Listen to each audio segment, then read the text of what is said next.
Okay. All right. Good evening, everyone. Welcome to the Select Board meeting. I don't even know what the date is, on March 18th. I just want to let everyone know this meeting is being videotaped. Steve, are we being live streamed as well? I believe so. Okay. All right. So thank you, everyone. And this is a joint meeting with the advisory committee. Thank you for coming. And why don't we stand for the pledge? Do you want to open your meeting and then we'll stand for the pledge? We can get right into it, or?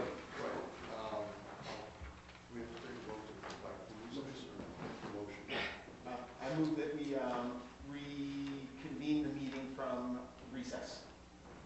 Second. All in favor? Aye. I pledge allegiance to the flag of the United States of America and to the republic for which it stands, one nation, under God, indivisible, with liberty and justice for all.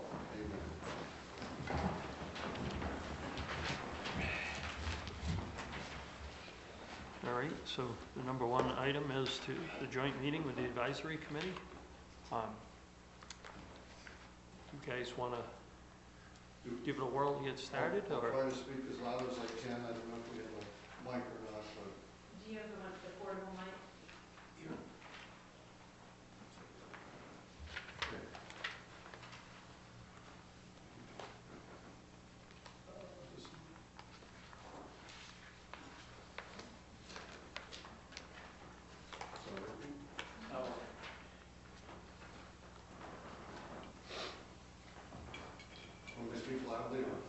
You know, we may be able to reconfigure this. Tom, do you want to see if that would reach?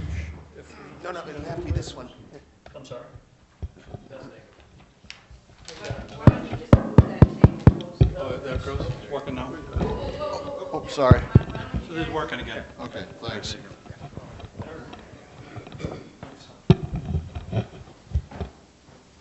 Okay, so we'd asked for the meeting. It's been rescheduled a couple of times for various reasons, so we just wanted to make sure we're going to give you a little bit of an update as far as where we are, and also try to get your feedback as far as, we originally talked about a certain schedule. We want to make sure that's still in line or in sync, and then respond to any questions you might have.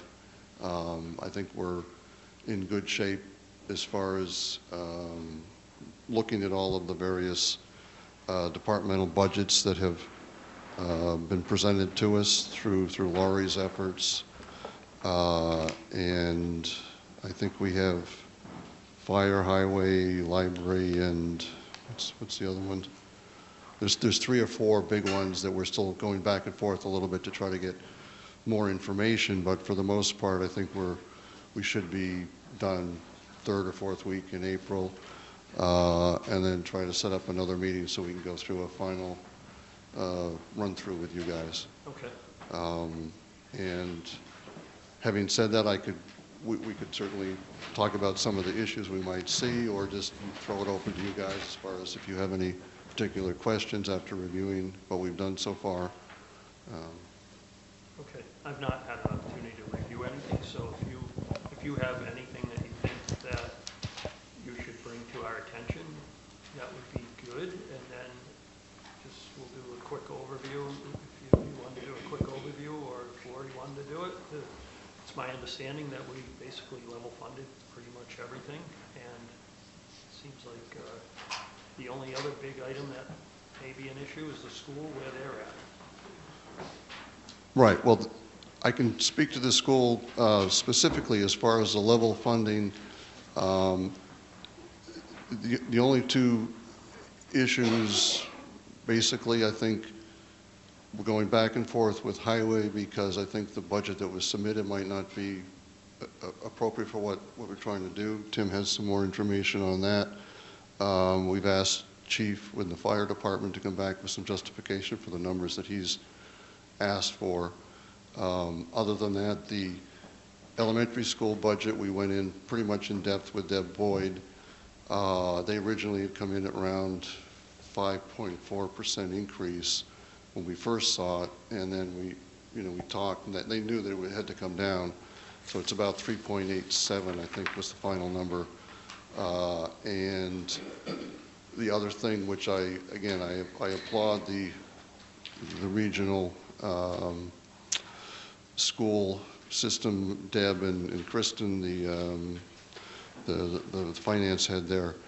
They basically took a gamble on whether the state aid, the rural aid money would come through, because it always gets voted in October, but they have to make the school budget decisions at this time of year. So they basically roll the dice on about $500,000 of funding. If that funding doesn't come through, then they have to cut about 7 staff and teachers, counselors, administrators. So that's how they were able to actually, on the regional side, come in at around 8 or 9% also. Otherwise, it would have been up like 5 or 6%, and they knew the 5 towns would not accept that. So they've really done a lot of gyrations to bring the budget down to where we think the various towns can afford it, as well as us. So, Lori, did you have other information that you wanted to? Yeah, a few things. Okay. I'll just get up over here.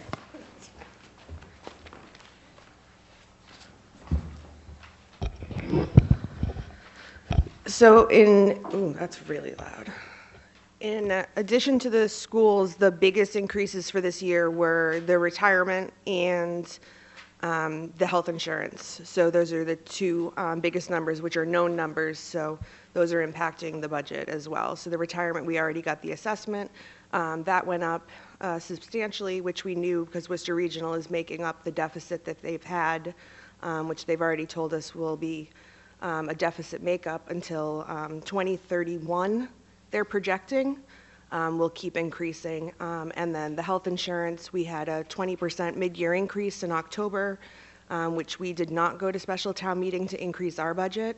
And then we'll have whatever the increase is going into July 1st. So it's on the high side of about 30% over last year's budget. Okay. So those are the biggest items.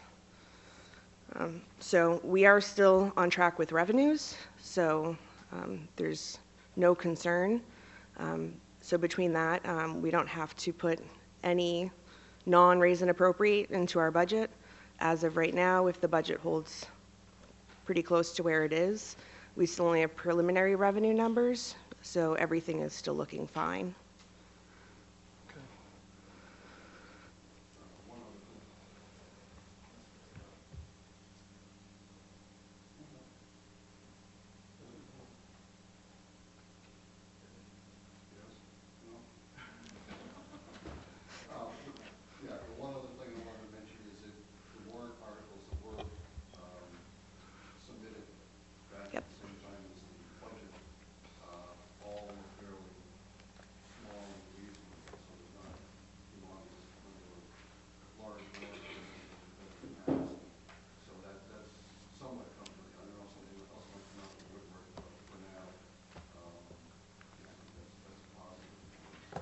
Okay. Yeah, we have approximately, so our biggest warrant article will be it's finally time to move all the money we saved in roof stabilization. The school is going to do the roof as soon as school ends for the year, so we'll move all of that money, so it won't impact free cash or anything else. It would just be moving the entire fund into an article. We've received the ambulance articles, which will come from their receipt reserved account, and then we received $82,000 worth of other miscellaneous articles, one from the library, one from fire, 2 from police, and 1 from the assessors, and then 1 that I submitted for prior year bills. In addition, we also need to fund the other half of our health insurance trust. So that's not included in the $82,000. That's going to be another $125,000. So that was the payment for the trust, which was originally $250,000, and they agreed to let us pay over 2 years. So we're making the first of the $125,000 worth of payments this year. We'll have to make the second round this coming year. All right. Anything else? Lori, question for you. Yep. With the increase in the insurance, is that about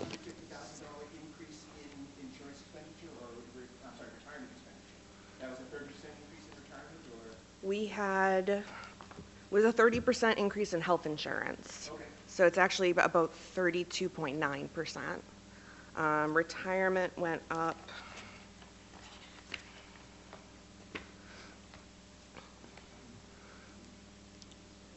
In terms of dollars, how much is that, Tom? I think my math says $250,000. So we only had to budget, so retirement went up about $75,000.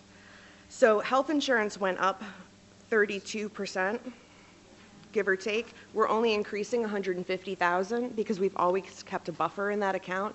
Over the years, we've determined our buffer is a little high. We try to keep a buffer in the account, and what I mean by buffer is in case we gain new school employees, when people retire, and it's really for the school because everyone here is here. So if a school employee retires from a single plan, we rehire at the school on a family plan. The cost difference is substantial. We've determined over the years that our buffer is a little high, so we're only going to increase it $150,000. So we'll go from $750,000 to $900,000. Okay, so between health insurance and retirement, we're looking at about a $200,000 increase in the budget? About $225,000. $225,000, okay. Yep. Because I was going to say, the requests come in about $600,000 above last year's budget. Yep. And that is, and the requests I had didn't have those increases in them Yep. because we didn't have those numbers Right. Yes, those just came in. hot off the press. Yes. All right. So we're going to, and then what is the, what are you projecting for new growth in your budget? I am projecting. I'm projecting 75,000, which is a low average of what we've done over the past couple of years. Last year we did 77. The year before we did 102. In 2024 we had a really low year at 57. 2023 we did 172. 2022 we did 97. So I went with a low average of 75. Overlay we're going to do 30,000, which again is just an average of what we usually put in over the last 5 years. We have a good balance in overlay, so 30,000 it should be more than enough.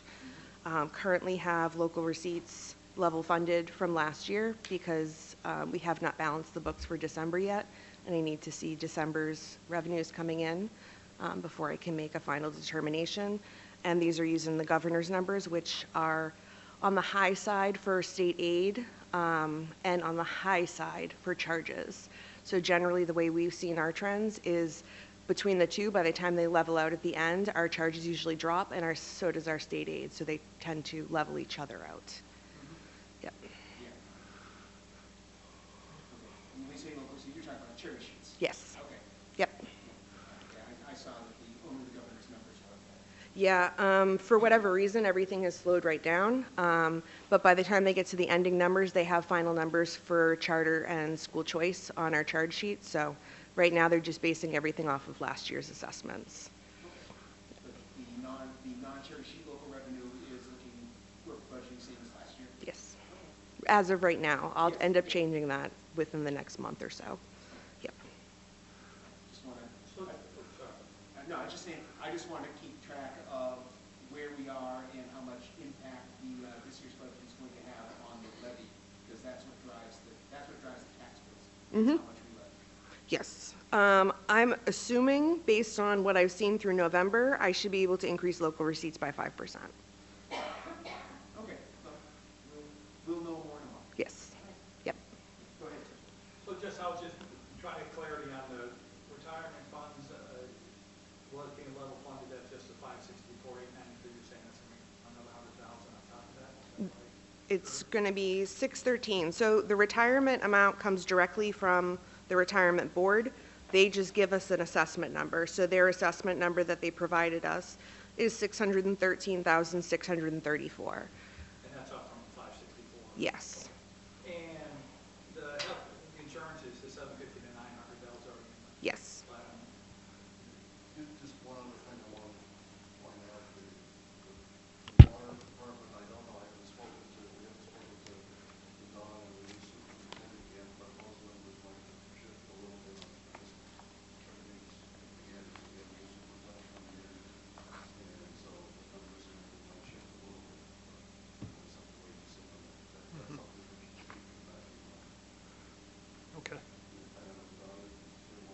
he's not. I don't see So, him. I guess the question I'll ask the select board is, in late April, will you be ready with all of your account numbers approved to sit down with us and talk through any just differences we have, like we had this number, you had that number, and see. We will make time. Okay, so Yep. you expect to be ready in Yep. that time frame. Excellent. I'd like to be able to get that done so we're not Scrambling at the end, yeah. Okay. Good, thanks, Tom. I know we say that every year and something always happens, but we try to work Yeah. this before. We want to discuss tonight, and just conceptually, where we want to try to look at employee merit. I think it's too soon personally, but if you want to throw it out there, I'd like to see where we fall. I'd like to try to do another one-time principal payment to our debt to try to bring that down, and then factor that with, I'd like to factor that with if there's any additional money, we find out how we take care of the employees and what type of COLA we're talking. I'm assuming that's what you meant, was the COLA or what? Yeah, but those are two separate funding sources, so let's divide those real quick. Okay. First of all, is that, and I don't know what our interest rates are standing at right now, but We've locked in, because that's a long-term, for the debt, we've locked in. So that's the 4.9, I think we were locked in at, or 4.2 or something like that.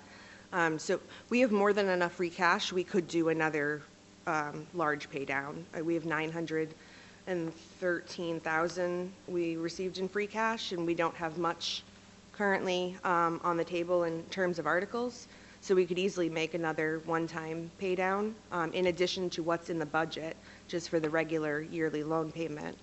And then, like Beth said, yes, so the employee COLA would be part of the operating budget, which we were going to raise and appropriate.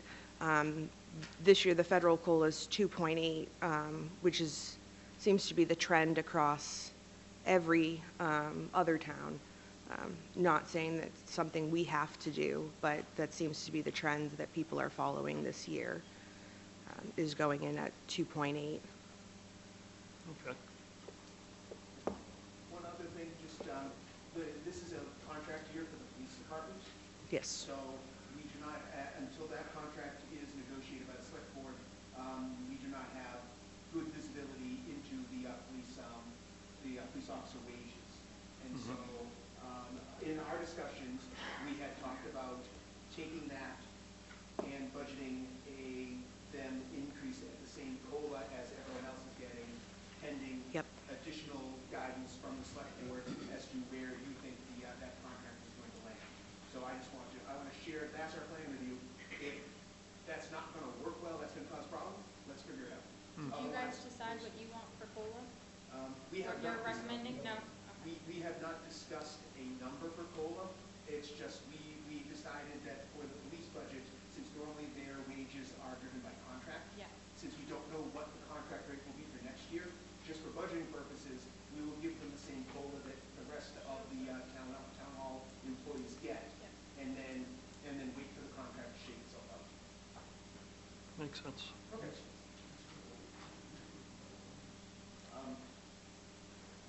Because we approved level funding for all the wages. Marty, we have approved level funding now because per our practice, we approve all wages level fund, and then when we get to the end, we decide, we then discuss amongst ourselves what we think is a good COLA, and then we uplift all the wage accounts for the eligible people by COLA. And my expectation is once we have a COLA percentage for the town hall employees, we would do the same to the police officer wages number as part of our plan. It's like, but, and We discussed that when the contract does get signed, then there would have to be a motion to back pay. Okay. So like we did the last time. that is, Well, there's some confusion to that, though. We were out of contract before, that's why we brought it from Right. that. But this time, Marty, the hope is that we'll have a contract signed before the annual town meeting, so that the numbers that we give to Tom. Yeah, well, We will. so, does that make sense? There's other things that we saw, we went through the budget,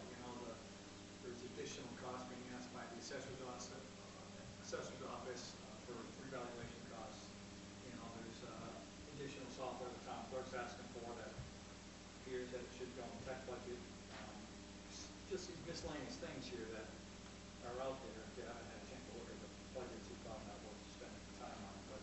Well, actually, it's probably worth going through the highlights, because Okay. we need to pay attention to that. Okay.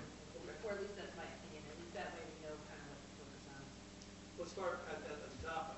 The assessor's office is asking for an extra $9,900 for revaluation, which, you know, I'm not sure what the number should be or if that's the proper number, and I guess maybe we just need to drill down into that group and find out what it should or shouldn't be, and you know what the answer is. That's fine.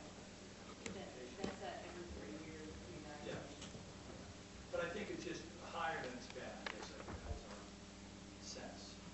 Yeah, I mean, there's nothing, it's like, just a question rather than, you know, Well, we're well, concerned we- about it, we just don't know what the answer is. Well, and if you notice, the FY '25 budget is $31,000 for general expenses. It looks like they're splitting out the revaluation work Oh, and yeah, actually okay. dropping their budget to $15,000. So I think that's both transparency and a reduction overall when you take a look at the line. So could I point out, the revaluation, the 9,900, was also submitted as an article, so I'm wondering if there's some confusion. Because it's, yes, so it was submitted not only in the budget request, but also as an article. Okay, is it eligible as a, because I, It should actually, the revaluation cost should actually be an article, not in the operating budget, because it only happens every 5 years. okay, I thought it All was. right, so you're ready for the budget? Done. We just need to make sure that they actually only wanted one 9,900. Yeah. So I do want to caution on one more thing to do with the assessors. We have been getting a great deal with Patty. She has done all the work that's been required, but she's had an awful lot of tragedy, and I don't know how much longer she's going to be with us. And when we replace Patty, I think we're either going to have to try to privatize, like the town of West Brookfield has recently done, or find someone to fill her shoes. And I think it's going to be a tough thing to fill Patty's shoes. So keep that on your radar, that in time, we're going to be faced with another problem with budgetarily with the assessor's office.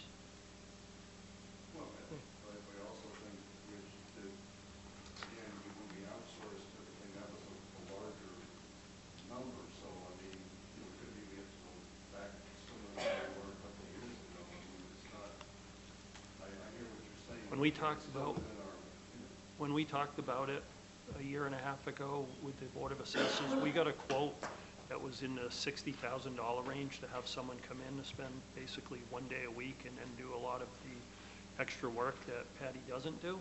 So Patty's here 4 days a week at a whole lot less expense. So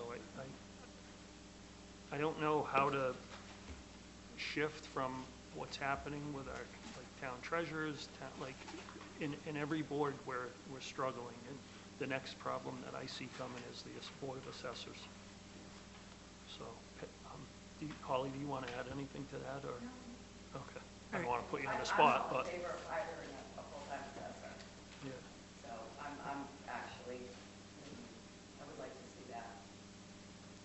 Yeah, but it's not as easily said as done, right? Like, that's the problem, but, Yeah, if we could find one. yeah, if we can find one, right? Rather than privatize it, because it's a better deal for the town, but, It is. Yeah, I'd like to see that. yeah. So, So okay. getting back to this issue, just be clear. I can reach out and check with them. The next one was the town clerk asking $4,200 for some software, which is, fine, I suppose they need it, but it just struck us that maybe it's not what the technology was for something new. I had a brief conversation with Mike, and he and Dick were saying it should be in the town clerk's office, and when I saw it, I said, geez, we just consolidated everything into the technology budget a year or two ago. I mean, it makes sense, I thought we put everything into one technology that Jacobs is using. Well, I don't think actually we aggregated everything into Vadar technology. No, we moved that into technology too. We've literally moved everything. The assessor's software, the Vadar software, everything is paid out of technology now. I'm not positive, but the last conversation I had with Mike, he was still on the fence with keeping the software. It's on a monthly bill, so there's no contract for it. So I don't know if that's the reason he kept it in his own budget. That would make sense. Yes, so he's still And just, he's paying for it right now out of his expense yes. But he did actually take the total. This is what I wanted to be clear as far as where it should be, and then tell both of them, okay, this is how it's going to Oh, be. he's, And this is starting to ring a little bit of a bell. I think you started up the software like mid-year and it wasn't part of Jacob's plans for the technology. correct, And so where it was a decision independent of the person that controlled the budget, basically whoever's making the decision needs to pay the bill. correct. So, So he's now unsure that he's going to continue with it. So because it is such an expensive software, he's not sure that he's getting the benefit for the software. So that's why he left it sitting in his own to make a decision. So we can check with him and see if he's definitely planning on going ahead with it. And I mean, in that case, if he's going to go ahead with it, we should move it to technology because that's where everything else is. And it won't be a repeat of other stuff that the technology is already paying for, right? Some special other deal. No, this is a public records retrieval software, yes. Yep. Yep. Yeah, we don't care where it goes. Yep. Let's just get clarity and it's not being covered. and I think it may be value added, it'll be more value added. I believe the grant that Jacob just got approved, the technology grant, was to take our stuff out of microfiche and digitize it. And if we take it out of microfiche and digitize it, it's gonna make it a lot more valuable to have the software, because then all of the stuff that has to be manually retrieved will actually be Mhm. So that would shift costs from the court searching things to the Right. software searching things for us.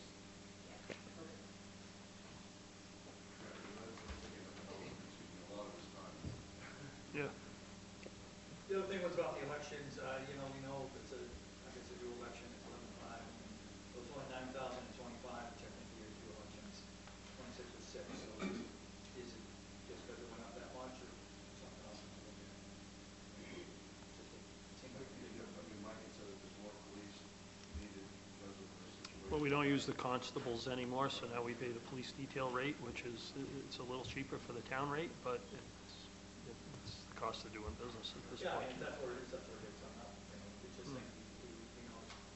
I think the question, was a question just about municipal heating, obviously where it sits now is level funded, but with all the happy horse shit going on in the world now, I know we probably need to be more realistic about what that number really is gonna be, because it's 1 cent, that's all. My gas station's up 60 cents a gallon, so it's 6 cents. This is gonna go up 30% anyway. But our housing should have, Well, I mean, at least for the next, We went up, if they go down a low one. I think we went up 5%. Right. I'm just pointing it out. Discussion, I guess, about the gas plumbing inspection and whether they're, how they're paid now versus going to a stipend like the other inspectors, and I guess I'm just trying to, Yep. it's just a difference and there seems to be a bigger number there. There is a bigger number there. So I had a conversation with our new gas plumbing inspector. So he was, prior to Mr. Wall, our previous gas plumbing inspector, Jamie was our assistant plumbing inspector. He stepped up and took the permanent position when Mr. Wall retired.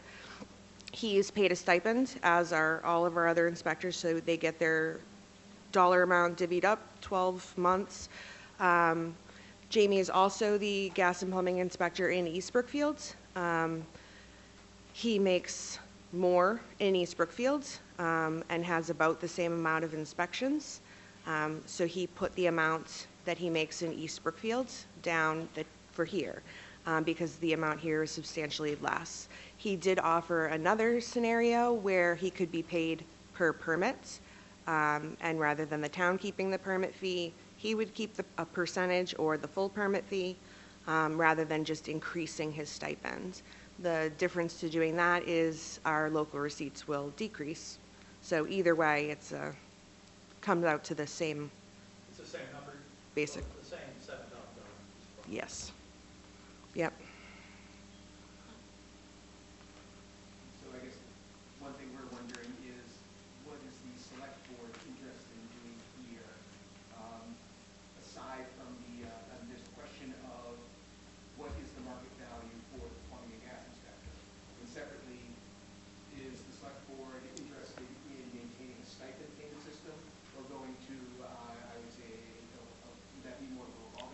Yes. Yeah, so where the expenses and the revenue would come out of the town budget and would then stay in that revolving account. Is it easier for you as far as, It makes no difference to me. I have towns that do it the way we currently do it. That They're paid out of the operating budget. All the revenues come back to the town. I have other towns that everything runs through a revolving account. And the way they handle it is for every permit that the inspector does, they keep 80% and the town keeps 20% as a processing fee. So it honestly makes no difference to me. You just have to do one or the other. Are the fees the same between towns around here? No, Okay, so where are we on that old fee structure? we're slightly lower. Okay, Yes. so it makes sense for us to raise our fees initially, right? yeah, if we're going to raise the stipend, we should immediately Well, raise I'm the just- fees, I'm just right? saying, the fees are, Yeah. if they're the same, then whatever, but if they're not the same, we can get a little bit to offset the 7 grand. So it would be something you'd want to look at. You'd want to look at not only your actual fees, but your fee structure. What is your charge for fees? Are you charging residents for re-inspections? So if your inspector goes out one time, are you charging one fee and does it cover any re-inspections that are needed? Or are you charging a set other dollar amount for a re-inspection fee? Because that's where it becomes a very gray area. Currently, I don't think we have a re-inspection fee in our fee structure. Well, other towns do, I assume. Yes. That's something we could take a look at, is our fee structure versus the way that other towns are structured. I think we're running into the same old problem, right? The longer someone stays and their rates don't go up, and then when we replace them, they're up substantially, right? And we see that with not only subcontractors, like inspectors, but town employees as well. It's just everything kind of stays the same over, the period of years, the same inspector, the fee schedule stays the same, the inspection rates, and schedule stays the same, and it's just been fine. But if you're going to switch to a payment per inspection, that inspector is going to expect to be paid for every inspection they go and do. Right. But they can't if it's not in the list of our fee structure. How much are we getting from those fees? That I couldn't tell you off the top of my head. Because ultimately, it would be sure nice if this department was self-funding, if possible, or close to it, or even providing a little bit of that for town. Again, that's not something I'll have to take a look and see what the. Yeah, I mean, the goal is to have it basically self-fund itself and not a burden on the taxpayer.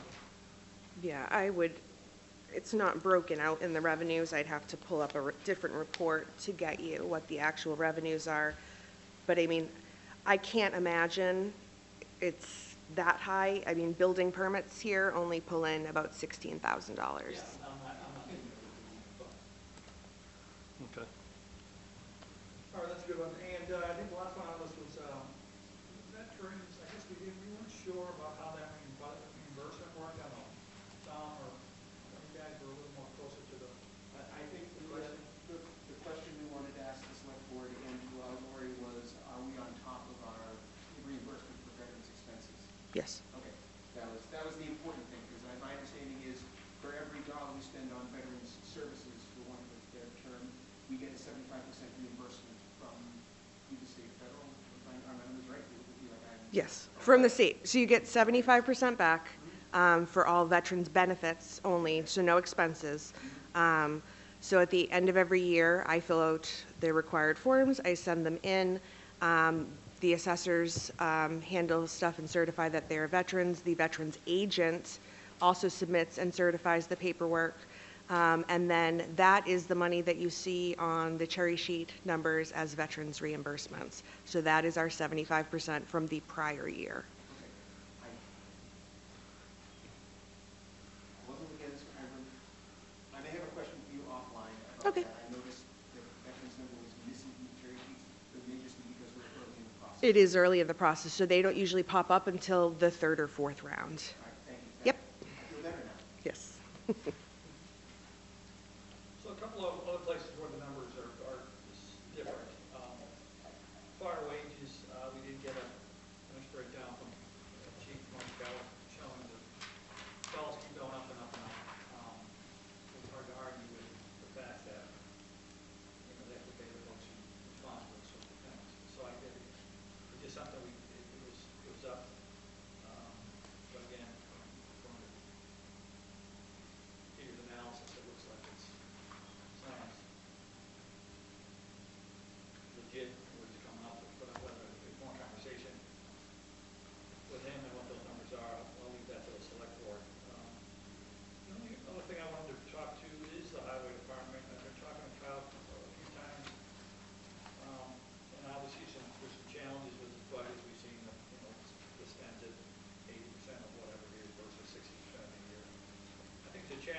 running into, and obviously some folks may recall, I was heavily involved in the highway department and the chairman of the building committee for the building there.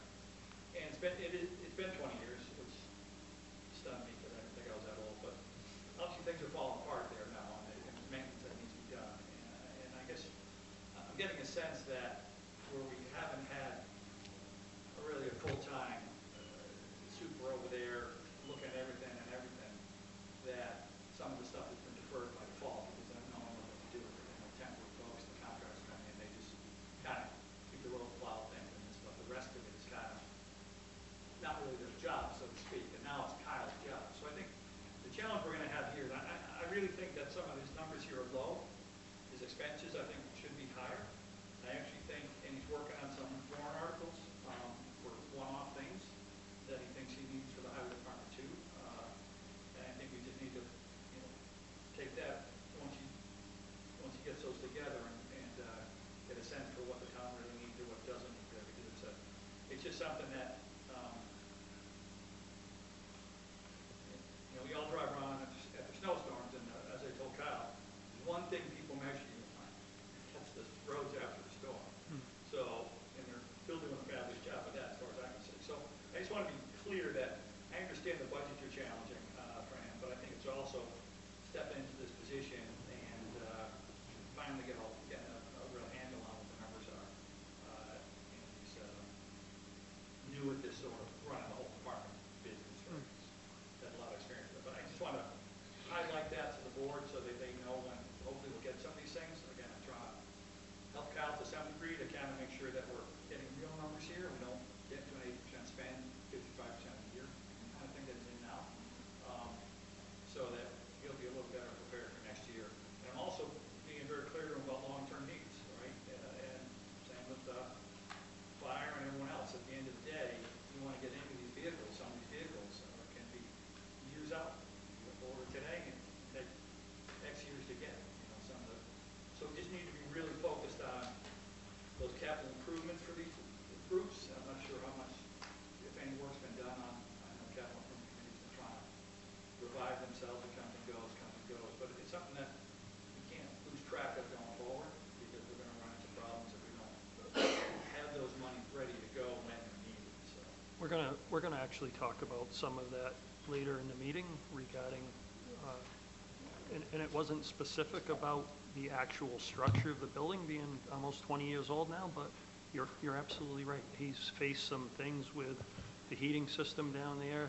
He's had some problems with the plumbing. And those are things that it's pretty hard to budget for. So in that regard, he's been caught off guard. So it is something that we do need to address and plan for on an annual basis going forward. And currently, as we speak, the fire department's having some issues with septic issues right now as well. So it's a good perspective to call out that the buildings aren't getting any younger and they need some repair. So thank you, Tim. Just on the water department, most of the town's electricity use has been consolidated into a single account, but the water department has a new account for electricity and propane, and so that falls into one of these things is not like the other bucket, which I think personally, I'm inclined to consolidate the electricity all together for consistency. No. If there is a reason for that, and I see Lori shaking her head. Yes. I'd say giving us the hint that's not something we want to keep doing, then we should make an explicit decision to do that. We did last year. So the reason the water department was removed from the town electric was consolidated 3 years ago into all in one account. Somehow the water department bills got dropped into that bucket. When we started the budget process for fiscal year 26, I said the water department had to be pulled out. The water department is technically a separate entity. They are fronted money at town meeting, and then at the end of the year, they have to return all of the money that they have borrowed from the town with their revenues, which ends up on our local receipts. So they have to keep track of all of their own expenses. So they cannot have their expenses shared in an account with other parts of the town? They're not supposed to, no. The same as the way the ambulance operates. We don't pay the ambulance's bills. I thought we never went to that structure with the water. We did last year. We started fiscal year '26. We had them paying them out of their own expense account. That was the 16,000, whatever. The- Did we do a 13, warrant article whatever, to yeah. change the structure To change the structure of what? of it being an independent entity? It is an independent entity per No, Mass then they General would be Law. charging us for all of the hydrants and stuff. No, That's a different the way structure. that the way that their budget is reported is an independent entity. That's why they put their money back into our budget in local receipts. They're not an enterprise fund. That's not what I'm saying. No, they're not an enterprise. No, but they put their money back. That is the way that the budget operates. Who removed the water department's electric bill from their budget? The advisory board and the Board of Selectmen did last year before town meeting. The water department had the numbers in their budget. Other town departments removed those numbers for town meeting. Don't go Oh, saying the going- wa- no. Don't go saying the water department I did didn't, something wrong. I didn't say And that. I'd like to also question Schedule Z, because Tim's right here. Okay. He could surely help us with that, so the water department sees their fair share of the solar facility Okay. back in their electrical account. Okay, I didn't say the water department did anything wrong. I said the accounts were consolidated 3 or 4 years ago by 2 town administrators ago. All of the bills were dropped into that account inadvertently. It was corrected last year before the budget was finished. With a $3,000 electrical budget for the for the water department. Because that was the number that was added to the water department. I mean, it was And that's fine. $10,000 a year when I ran it. We knew the number was wrong, so That was how much they paid in electric in fiscal year '25. everybody knew $3,000 wasn't going to make it. It was a clerical fiasco. As Didn't have to be. far as the Schedule Z, I have done the Schedule Z every other year for the 7 years I have been your town accountant. It is a form that is filled out. There is no way to manipulate the form. Every single account that the town has is on the form. Every single account gets their fair share of reimbursement. It is unfortunate, but fair, that the school is included because they are a town entity. I know exactly what Schedule Z is. I set it up with Tim. I understand that, but to say that the water is not getting their fair share, they're getting exactly what they're entitled to. Been out of balance. Lori, I just want to be careful with our words here. I don't think anybody's trying to do anything wrong. I don't think anyone's trying to cast aspersions on one another. But there is an ability within the Schedule Z to determine of the assigned accounts within the town, what balance of those credits go to what specific account. And that's exactly how I do it. It's based on kilowatt hours for an entire year. Well, but there's been, but there are currently some accounts within town, and it may have been from before you took it over, but there's still some accounts in town that have like huge, like negative balances, I believe. I think for a while, police was running a negative balance. I haven't looked at them. And that was from before I got here. That was from before. Yes. Before you did it, right? I don't know if we're fully in balance or not. I haven't, like I said, I haven't looked at it. I just want to just be careful. It's not that anyone's saying anyone's manipulating it, but there may be some opportunity to make certain that it's properly balanced across all of the accounts based off of the usage. There's no way that it couldn't be properly balanced because it is based fully on kilowatt hours. I take the bills, I calculate the bills, I add up every single bill. They're all on a massive spreadsheet for an entire year. And then the sheet calculates itself. Right, So but getting- if we started out of what I'm saying is if we started out of balance, if we're doing it just off of consumption now, we're never going to get those. I restart the sheet every single year. It goes from January to December, so it doesn't take into account what the prior what the prior percentage even was. No, I'm not talking about I think what you're getting at that is that there's likely accounts that have excess credits that build up over time, that Right. now are fixed, so to speak.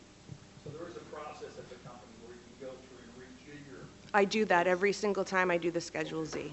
And, but did you actually ask the company to move excess credits from one account to another? Yes, and they do that. yes, So you zero them out essentially. yes. Recalculate, okay. Mm-hmm. I can go over that with you. I invented schedule C. I know. I've done it every other year, and this is not the only town I do it for, so, Oh, okay, good. yeah. They need a name for the schedule. I said, let's call it schedule C. And the commission approved it. Yeah, thank you. Lord, Yep. just a thought, since if the water department is on a structure where the town fronts them their operating money for the year, Mm-hmm. and then at the end of the year, they turn over all their revenues to reimburse the Mm-hmm. town, would it be possible, or would it be a good idea, and separately, would it be a good idea to do this with free cash, and seed it with free cash, and then think of it as a big revolving account, and take it out of the operating budget and out of raise and appropriate? And if that's one of those, you need to think about it, fine, let's think about it. I'm springing it on you now, and Technically, no, because then you're still putting the money back in as a local receipt. So it's kind of like you're double funding the budget. but if it comes as local receipt, that can then be used for free cash in the future year, and fund it next year. All right, let's talk about it offline. Okay. All right. Yeah. Yeah. Fair enough.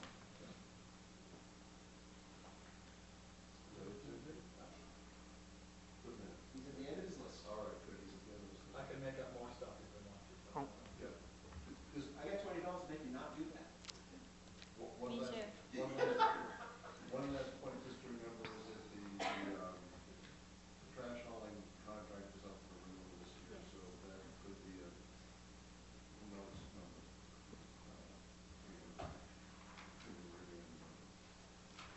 Okay, Now you have your homework. all right. Well, thank you very much. Sounds like you guys did a good job going forward here, and thank you for your effort.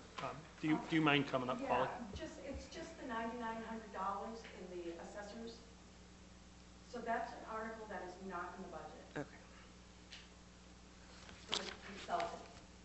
So there's a line item in the budget just for 900. Right. But it's a separate article.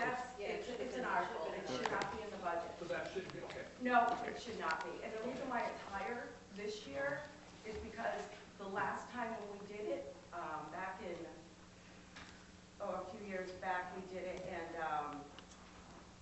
we had an assessor at that time. So he was able to help out and do a lot of the work. Now we don't have one, so, As long as we're only spending it once. yeah. So we'll treat that budget request as being withdrawn, and we will drop it from our track. I just had two quick things. So the email I sent, the communications committee was wondering if anyone had any idea when they wanted to do a budget presentation, because they were hoping to get their mailers out soon. They've asked me twice now, and unfortunately I said, sorry, we canceled the meeting. So I said I would bring it up tonight. If we don't have a decision, we'll just leave the budget presentation off of their mailer. I think it's going to be hard to come up with a date right now. I think we need a little more time to dig into What this. timing do you suggest? What's our- Like before the town meeting, like, We usually, I think last year we did it in May, the end of May maybe. Yeah, I was gonna say. In the past, the advisory has, and the select board have done a joint presentation, budget presentation to the town, that's typically been mid-May. Yeah. And so, to my mind, the best combination of effort would be if is to have the operating budget done by the end of April. Early May, the mailer goes out, says, town meeting's coming, here's a summary of the budget. We don't have to give them, let me rephrase that. It would make sense to provide a summary rather than throw all the detail with a link to the full details of the budget. Those who are interested will click the link and go into the details. Those who aren't interested, we're not paying for all the postage of 9 pages of budget paper with each account done out. And that also leaves space for additional information in there with some summary of the warrant articles. Those who are interested will learn more. Those who would throw away the whole big pile will now just throw away a small mailer. That is my thought of one thing that we can talk about. This is the communication committee bill Steve, do you mind coming up?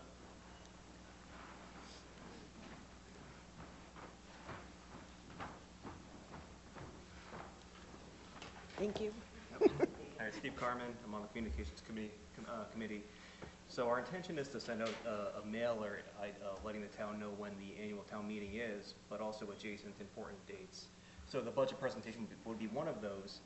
Our deadline in mind is, say, a month before the annual town meeting.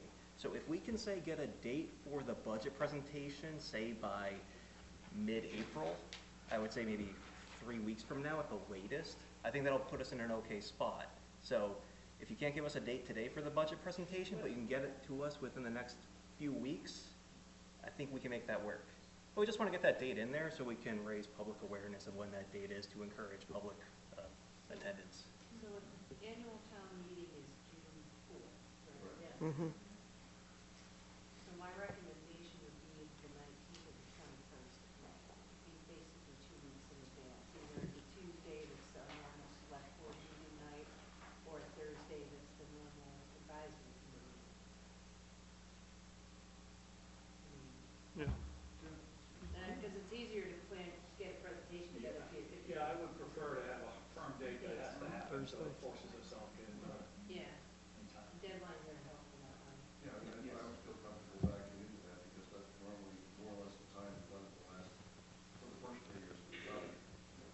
The one other point that I wanted to mention is that we had, I think, in our post annual town meeting wrap up for the advisory committee in July, we thought, again, that it might be a positive event to have something, an article that I think it's been done 25 years ago, that has some presentation of budget or strategy or whatever prospects for the town, so that people get a little bit of an overview. We're not just going line by line in the budget, because again, our previous, again, I know Tom did a bang up job with the PowerPoint presentation, but in 3 years in a row, we've had like 9 or 10 people show up at the meeting. So the best time to get people's information is at the town meeting. If we could somehow work that into one of the articles, I think we talked about it I earlier. don't think it's so much an article, I think we need a real, let's call it executive summary of the budget. Of the numbers. Something narrative. Yeah. Because when you say article, people think warrant article, Jeff, and I think you're talking narrative. I'm just talking from a legal standpoint, 'cause I'm not sure what the moderator will allow, but I know, I mean, I think we brought it up last year at a certain point, like 20 years ago or whatever, there was some way to get it into the warrant I book, so don't think that it was was in the actually warrant being book. discussed. I think that a lot of times they just did a verbal statement at the very beginning, but they have copies of it. Right, so I mean, if the moderator will allow that, because again, it's always, we delve into the budget and people get sidetracked and it just, they have a big picture. Again, this is assuming that with the mail, the maybe we'll get more people to come, but I'm not counting on it. So, I mean, again, you get 100 people or so that come to the town meeting, at least give them a overview, this is what we've done.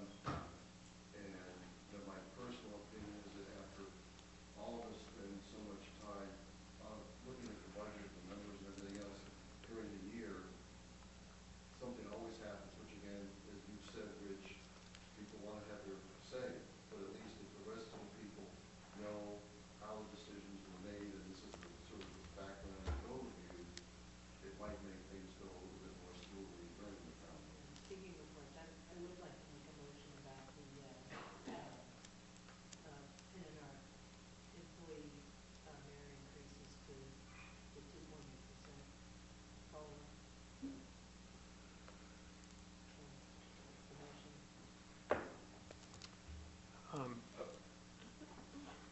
I think that's a fair number to move forward with, but I think it's just a little premature. Let's see if we could come up with where we're going to be financially when all the numbers shake out, and then we'll put the 2.8 to it, and then I'd like to wait personally. For the number, Mr. Chair, can you at least request a second? Do we have a second? No, I want to think about it. So, So I think with discussion here, I think that is all consistent with the schedule we've talked about of just, hopefully being able to discuss any discrepancies between what we have in mind with what the select board has in mind, and either come to a conclusion or say, no, we're not coming to a conclusion, here's why we each think why we think our number's good. It's like, we don't have to come to agreement, but we should at least talk about why our numbers are different, because that's gonna come up on the board town. And forwarding the statement we provided at the beginning of town meeting, we should be very clear about any of those discrepancies between the two budgets. Put it in writing and say, hey, here's the two numbers, here's the two philosophies, this is one of the things we're deciding. Well, the one thing that I would like to see going forward, especially for the town meeting, is that it's a unanimous decision between the board of the selectmen and the advisory committee, because the amount of work that you guys put into this, for us to disagree, it almost flies in your face. And I appreciate the work that you do and the amount of time you put in. So I'm going to be as close to a unanimous decision as possible from my perspective. Yeah, I think last year we had Yeah. a pretty good situation. But all I'm trying to say is that sometimes people on the floor, they don't have the entire Yeah. package of information in front of them, and they might make a decision that Sure. they might not really want to make it deliberate. Right. I'm trying to get more information out to them during the town meeting. Sure. So if I may suggest, the April 15th and 16th are Wednesday and Thursday, 4 weeks from now. If we can tentatively plan to joint meet again and get maybe 80–90% of the budget and of course pass the warrant articles, and then 2 weeks after that, we try and get everything, we hope to get everything buttoned up. That gets, we can have the budget presentation date done for the communication committee. Hopefully that gets us by the end of the month, operating budget high-level numbers and the warrant article numbers in time to, hopefully, maybe the communication committee can include them, maybe not, we'll see. But hopefully they'll work with us in that, and they'll be able to, maybe we'll just give them a couple, hopefully we'll just be giving a couple last changes, they tweak it, and it's good to go. But that's what I'm thinking, and that's proposal is addressed to both the committee and the board. Do you think that's good? The only thing I wanted to add to that is we talked about the possibility of meeting more on Wednesdays going forward than Tuesdays. So I don't know if the board's able to meet Thursdays. I am. So if we have to come to your meeting, I am willing to do that. I don't know about the rest of the board, but so we'll try to be as accommodating to get this done as quick as possible, to not slow you guys down. I threw those days out there just because that's, Yeah. those were, we will figure it out. Yeah. Okay. Excellent. Yeah. Well, thank you. The last thing I had was, when is the warrant going to close? Because you guys opened it, you didn't put a closing date, and now I have departments asking for the last day they can submit articles. I'd like to go over with Mike about that, so we could get an answer tomorrow. Okay. And then send a notice to everyone. Is that agreeable? I'm sorry, you anticipate more? Unfortunately, yes, because it's just sitting open. Everyone, yeah. Well, then we need to have a discussion about highway equipment. I think we've Yep. had a couple discussions about it. I know there's some equipment that really needs to be replaced sooner rather than later. I am expecting one from planning. It's a non-financial. They were just inquiring as to how late they had, just to get their wording correct. You could, at this request, if you get, when everything decided, if you could do it as quickly as possible, make sure they fill out the sheet with the Yes. explanation, because last year we had a whole bunch of warrants that didn't have any explanation. Yep. We didn't know what to do with it, so Okay. that would make our job a little easier. Sure. Oh, and as I get them, I'm sending them over. Thank you. Motion for the advisory committee to adjourn. Second. All in favor? Aye. Thank you very much. Thank you guys very much for all your work. Thank you, Lori. I'm next anyways. Okay. I'll just wait. All right. This was your latest. That must be a typo, and that's not included in this amount here. No, because the select board's not done. It was Okay. it was all yellow. Someone must have changed that. Well, all it did was level fund everything else. And this cell is not included in this total because at the end, the grand total matches the FY26 budget, grand total. I'll have to take a look at that. Okay, that's all, just pointing it out. All right. Number 2, appoint Lori Barkus to the Insurance Advisory Committee. Do we have a motion? I'll make a motion to appoint Lori to the insurance advisory committee. Any discussion? All in favor? Aye. Thank you. Thank you, Lori. Oops. All right, number 3, it looks like we're going to pass over. Number 4, request to, oh, you know what? I see Jeff Howland in the audience with the highway superintendent, so I'm going to pass over and get right to Jeff Howland and Kyle Rakowski. Did you have something for us, Jeff, or were you just here to help Kyle? I do. Okay.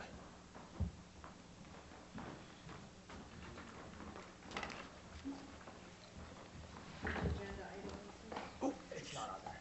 It's for the signature for the contract for the Rice Corner Crossroad Culvert. It was the contract amendment that we received more funds from the Office of Environmental Affairs. You can do. So I'll allow this under not having it 48 hours in advance so that we don't hold this project up. So there's three contracts that the select board have to approve to allow Bob to sign. One is the contract from from the town in DER, the Department of Environment, well, EEA, Department of Environmental Affairs, which has awarded the town a grant originally for $605,000 for the replacement of the Rice Corner Bridge culvert. We opened the bids 2 weeks ago. The bids came in $51,000 more than the grant allowed. However, DER last week came back with an additional $65,000, so the project is now fully fundable. So we're asking for the town to sign the contract with DER for a total now of $670,676. How time sensitive is this? It's very time sensitive. The replacement of the culvert has to be done before June 30th of this year. Okay. I said the bids were opened a couple of weeks ago. The low bidder was Western Construction, I didn't bring it either. First 2 bids were pretty low. The other 3 were in the $900,000 range, which doesn't surprise me in this environment. There is funds now available to do the project. The reason it's time sensitive is there's only 3 months to complete the project, and part of that is they still need to get all the contract has to get all the shop drawings submitted. The culvert itself, which is a precast culvert, has to be approved by MassDOT through the Chapter 85 approval. They have preliminary, but they don't have the final. So it really only gives them, say, roughly 2 months to get that project done, and it has to be complete. Is this a culvert that would be on the shelf somewhere, or is this something they have to now build? It's a precast culvert that they would have to construct. Okay. The contractor says he can get the project done in time. There is a bunch of work that they can do off the site. So the culvert on Rice Corner. Is this a bottomless culvert? It's a bottomless culvert. The culvert is just, west of where Lake Street comes in. Okay. And there is some minor reconfiguration of the stream. So they can do some of that pre-work first before they actually bring the culvert in. So there's 3 contracts. There's also a requirement of the grant that public participation be done, in which CMRPC would be providing that service, in which the culvert itself is located in an EJ community or area, which, but talking with Kyle and with Bob, we would probably have a town-wide, because that road will probably will have to be closed while that culvert is being replaced, because it's fairly deep. It'll be one structure to be put in. So that's the second one, which there is we provided a proposal to the town, which was, again, requirement of the grant. And then the third one, once we get all the paperwork back from the contractor, which includes all the bonds, and, which the engineer, which is CEI, is working on getting from the contractor. Once those come in, we should be getting them any day now, then that will be, has to be signed also by the Has town. any of this gone to conservation yet? They already have conservation approval, yes. Okay. Yep. Anything else, Sarah? Yeah.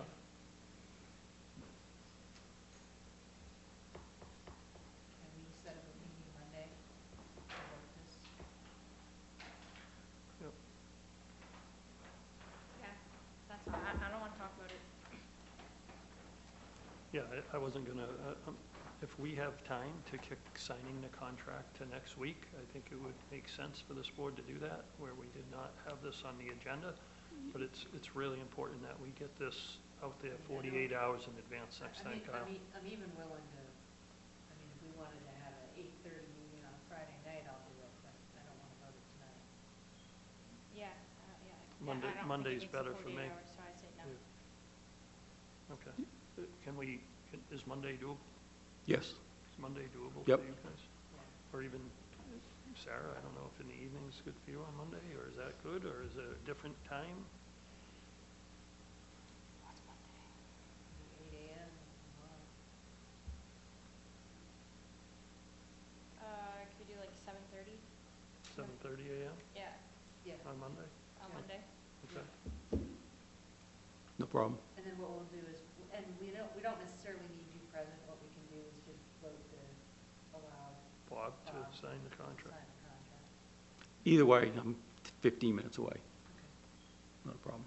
So the way I understand it is you're going to have to sign this time because I have to be on file with the state until I get signed. Okay. I mean, it's easy enough for one of us to sign it. Can't open the state contract. Yeah, state contract, no, I think it's you, it has to be you. Okay. All right. Okay.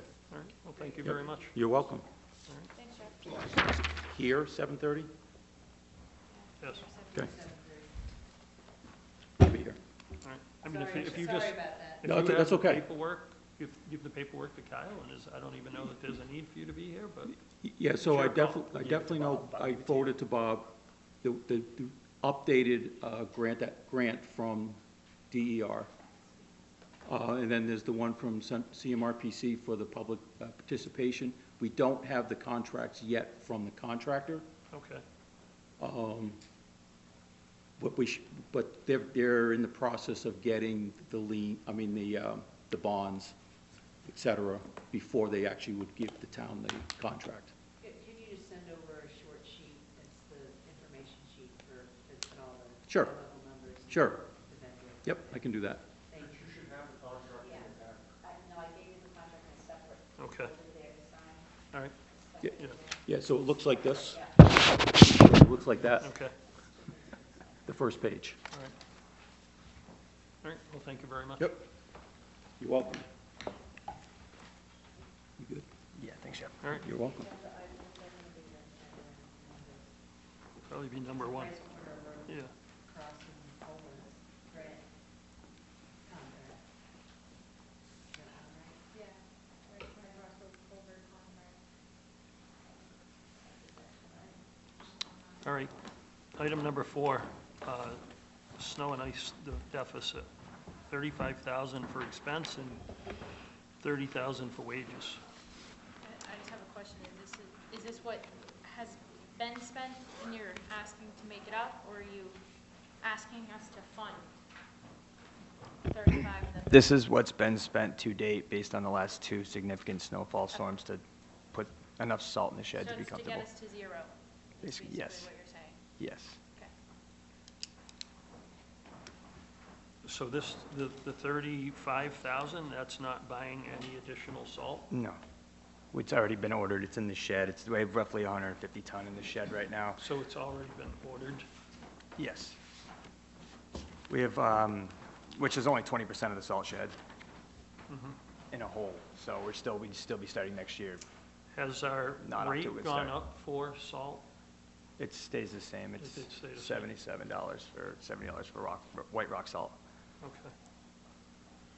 And then these fees are what you need to pay, make payroll? Yes, outstanding invoices and payroll.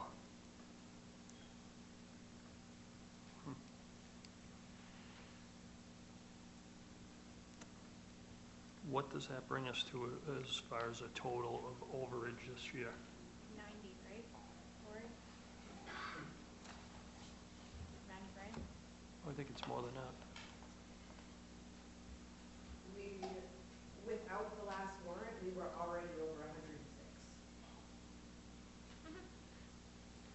So you asked for overage on two separate, 106 over or 106 total? Over. so we asked for two other wage requests, right? Yeah. Do you have those amounts with you, what you asked for? No. If you don't, we can look. No, I don't. All right. Yeah, what about the, is that just expense or is that wage? That's both. So another 60 grand, so 160. 165, Yeah, 167. 170.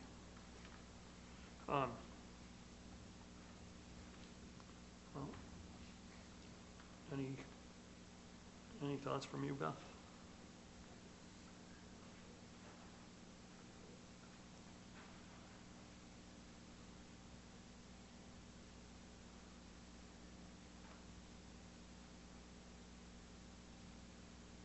I remember like a 20 and a 25, and then I remember another one, but I'm kind of losing track at this point for the total, but if it's up near the 170 mark, it's certainly been Well, it has been about the worst year we've had in terms of Yeah. numbers, so events. Lori, what do you see in your other towns? Pretty close to the same. Yeah. Every single town is over budget, it's just a matter Of how much? of how much. I mean, I have one of my very large towns is $450,000 over budget. Yeah, we're like 370. So Yeah. luckily we're not there. But, yeah. I mean, the days of Brookfield paying a lower rate for operators, right? The last couple of years, we've seen the rates go up quite a bit, so, Yeah. it's just to get qualified help, it's Or part any of, help at this yeah, or point. any help, yeah, you're right, Yeah. so. All right, I'll make a motion to accept the request. Say, all in favor? Or any discussion? All in favor? Aye. aye. All right. Number 5, highway liaison discussion. I put that on, now that we have a full-time town administrator, I know Kyle's been meeting with Bob frequently. I know there have been some budget concerns, there have been other concerns with help. I think it's appropriate for Kyle to meet with Bob and then get the information to the 3 select board members. I feel like there'll be better continuity and nothing against you, Beth. I just feel like he can at least send it out daily. It's not very often that we hear from you regarding what's going on at the highway, but it's also part of the open meeting law problem as well, right? The fact that you can't communicate with us, there's no deliberation. Not that Bob can deliberate with us either, but I think I just feel like it'll be better continuity. So, and I just wanted to bring it to the board to get the board's opinion.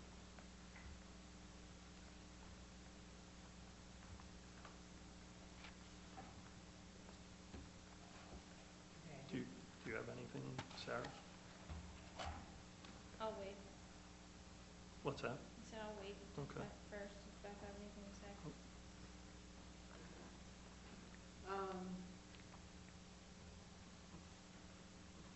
I think this is like the last quote-unquote liaison position that we have. I mean, historically, the select board has all had assignments within some form of communication.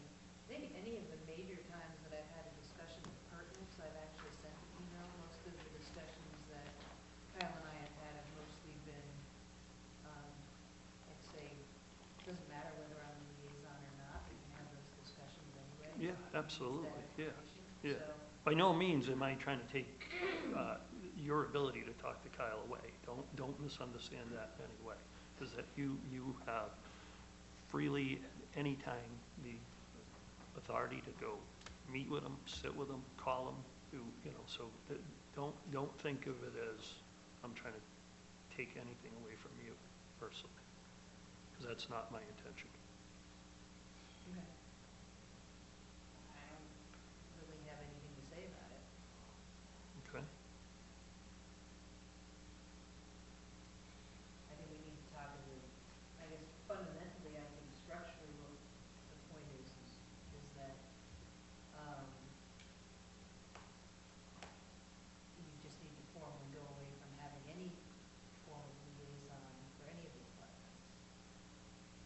I'd say structurally, we not fall under the town administrator, Yeah, I would agree, yeah. so. All right. Do you have anything to add, Sarah? Are you good? I'm good. All right. Oh, sorry. Come on up, Bruce. So the one thing I'd like to say, Bruce, before you start, if you have anything and you feel like, just, you don't have to be perfect how you talk, but just, if you want to be a little rough, just go through me, and then, so it doesn't feel like it's personal. So, all right, do you mind? Not at all. I was Okay. going to ask you a question. Okay. I know you go to the highway department many, many, many times in the course of a week. Where did Beth stand in being the liaison to the highway? I mean, she had contact with me when I had a question, but you're basically taking her liaison communication away, but you show up there 2-3 times a day. I don't know if you heard me when I said to Beth, this is not an attempt to restrict you from I talking to Kyle. absolutely that heard you. She has the ability to Yeah. talk to Kyle as many times a day as she would like, but the other board members do as well. I absolutely So- heard you. So there's no attempt to make this anything more than what I've stated. That I think that it's appropriate now with the town administrator. I think it's appropriate. I know Kyle's been meeting with him a couple times a day for the last couple weeks. But and- how many times a day or a week is it normal for a selectman to go to the highway department? Well, I think it depends on the projects that are going on, right? So one project that comes to mind that we've had a problem with on the beginning of Weber Road and Town Farm Road, the problem's been there, I'm gonna say probably 20 years, where we've had ponding in the middle of the road. I've seen it become a dangerous situation with icing when we get a storm right before, a rainstorm right before the temperatures I know plummet. exactly what you're talking about. Right. So, I know exactly. so had I not gone to the highway department to talk to Kyle about fixing that, Kyle wouldn't even have known that was a problem, because that's an area of town that he's not even really familiar with and doesn't have any other work to do there. But you but do don't have you to think- admit, you're don't- there. It doesn't matter how Daily, many daily. times. So, no, I would not say daily, Bruce, but I have the ability to go there 10 times a day Yeah. if I please. But I don't really understand your question. Well, my question is, it seems like Beth was the liaison, but Rich was the one directing the highway department many times a week. If I stopped in to ask Kyle if he needs anything, if he needs contacts, if he needs different people in the area to do different things, do you think I'm an asset to Kyle, or do you think I'm a hindrance to Kyle? Because we have Hindrance. Oh, really? Yes, I do. Yeah. Yes, I do. Did you, when you were working down on Cave Road, you know what, I'm not even gonna No, get into no, this, don't but- go. You asked but- the but question, know I'm what? answering it. Well, let's ask Kyle if I'm a hindrance. No, or I d- No, Bruce, I you brought didn't, it no, up. I Bruce. said it. Kyle didn't say it. Well, Bruce, you know what, opinions. That's right, that's That's right. your opinion. It You've is, had it a lot is. of opinion that Yeah. I don't necessarily agree with, but I That's don't right. go and try to call you out publicly over it. When you gave all the material away to Jim Pioppi that Whoa, was whoa, down whoa, on. whoa, whoa, whoa, whoa. You can't see that. I never did a darn thing about that. Who did? That's not in the interim, though. That's not. He did. that's- Can't talk about that. I'm sorry, but I disagree. Hey, Like, hey, if we want to hey, talk about hey, it, he did. Nothing to do with me.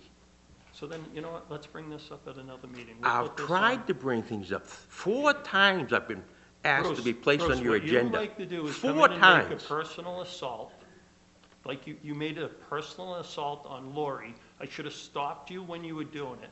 I tried to take the right step and say, from this point forward, Bruce, let's go through the chair. If you want to be rough on someone, just go through the chair so it doesn't look like it's your personal attack. I'm looking at you right now. Right? But then when you're doing another personal attack, when you ask to be on this agenda, it's because you have a difference of opinion. It doesn't mean you're factual and I'm not. You're not God just because you think No, you no, work I in this asked, town. I've asked you to Hold be on, on the I'm agenda. I'm speaking. You So I'll usually give do. you an You opportunity usually to do. speak. Go ahead. And I have. But on the other hand, Bruce, I've helped this guy for success in Brookfield.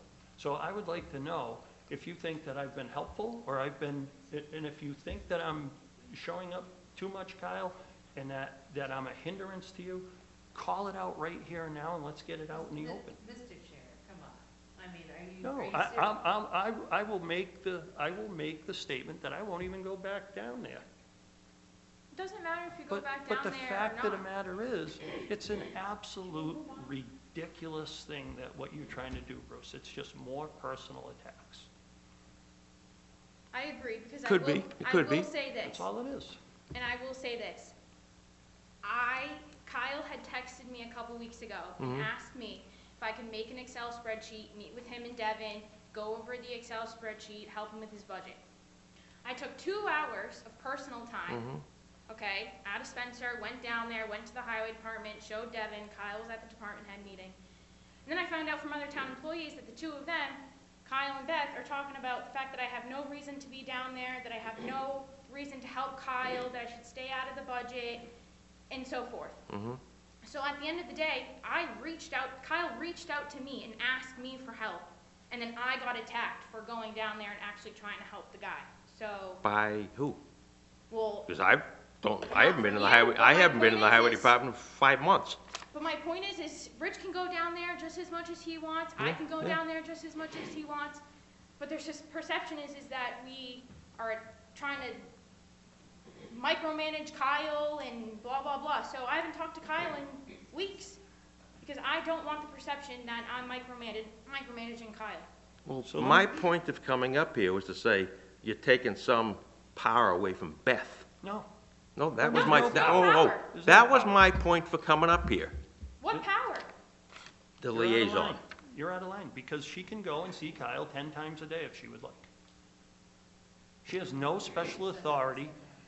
You have no special authority as a liaison to tell him to do something. Any of the decisions that come up have to go through the board. There's no special authority. The only reason there was a highway liaison initially is, and I requested to be it when we had a new interim highway superintendent to try to help her get through the process. It didn't work out. I can't tell you how many times I have sent Kyle numbers, contact information to help to make his success here in Brookfield. I've not done anything to do anything but to make Kyle successful. Let's go And I back to continue let's do go it back right to the away. dirt pile that you told me I gave away. We'll put that on a different agenda. I'd like, no. No, we'll put that on a different agenda, We're- because you know what? I I'm may not gonna show put up on that Kyle- agenda. I'm here Well, tonight. Then you have the choice to show up or not. No, you told me a moment ago that Bruce, I go gave file away your open something. meeting law complaint. Right? Go file another open meeting law complaint, and then we'll put it on another agenda. Because I was told specifically that you are the one that made the arrangements. for the Well, dirt somebody to go. lied to So you, we will put that on the next agenda. because I was very, very upset when that pile of dirt that the town owned went away. I was told it was you, so let's get Oh, it here, yeah, let's yeah, get it out there, and let's get it on Do the your agenda. homework first. I'll Let's bring get in it on the Piapi, agenda. okay? Fair enough, I'll bring in Piapi. fair enough. Will I be placed on the agenda? Yes, you will. I've been asked 4 times so far. As long as you're not gonna make personal attacks, Bruce, like you did tonight, then we'll put you on the agenda. Do the appropriate way, and we'll get you on the agenda. Let's have it be town business. You want more town business tonight relative to highway? if you want to weigh in, you'll have as many times to weigh in under the discussions that are on the agenda. How about being asked to be placed on the agenda to talk about a highway topic? I asked the last time around. Yeah, but it's all it is you trying to come No, up no, and no, no, slander no. Bruce. No. That's all it is. I asked about a steel We're road gonna plate. move on. I asked about a steel You're out road of plate line. that I'm was gonna ask you to missing. stop right now. If I ask you again, I'll have you removed. Had me removed. I was Are asked you to be gonna placed stop? on the agenda. Let's pause this meeting so we can have Ms. Are you done? Well, I don't know, I'm done with this question, I guess. All right. Thank you.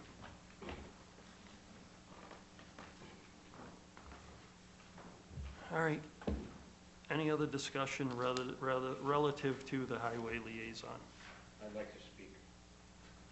Come on up.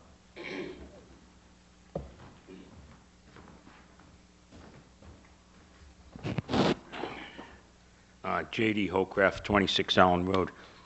As far as the selectmen going to the highway department, I think we all know Kyle came in, he came into a mess, and I think if all the selectmen go down there, hands-on, and that's what they've been doing, is perfectly fine. This isn't about power, this is about trying to get our highway department straightened out.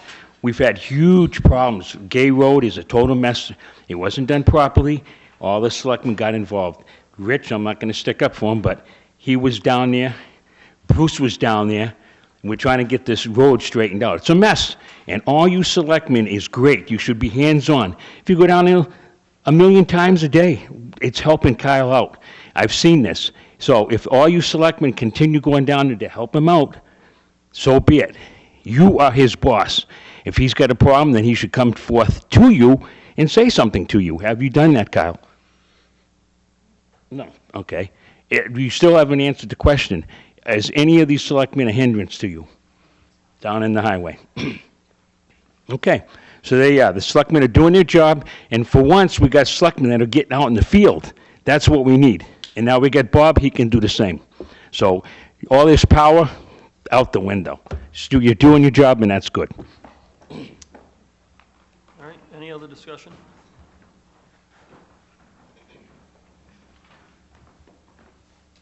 Shelby Hill, 4 Lincoln Street Extension. I have one thing to say about this whole thing.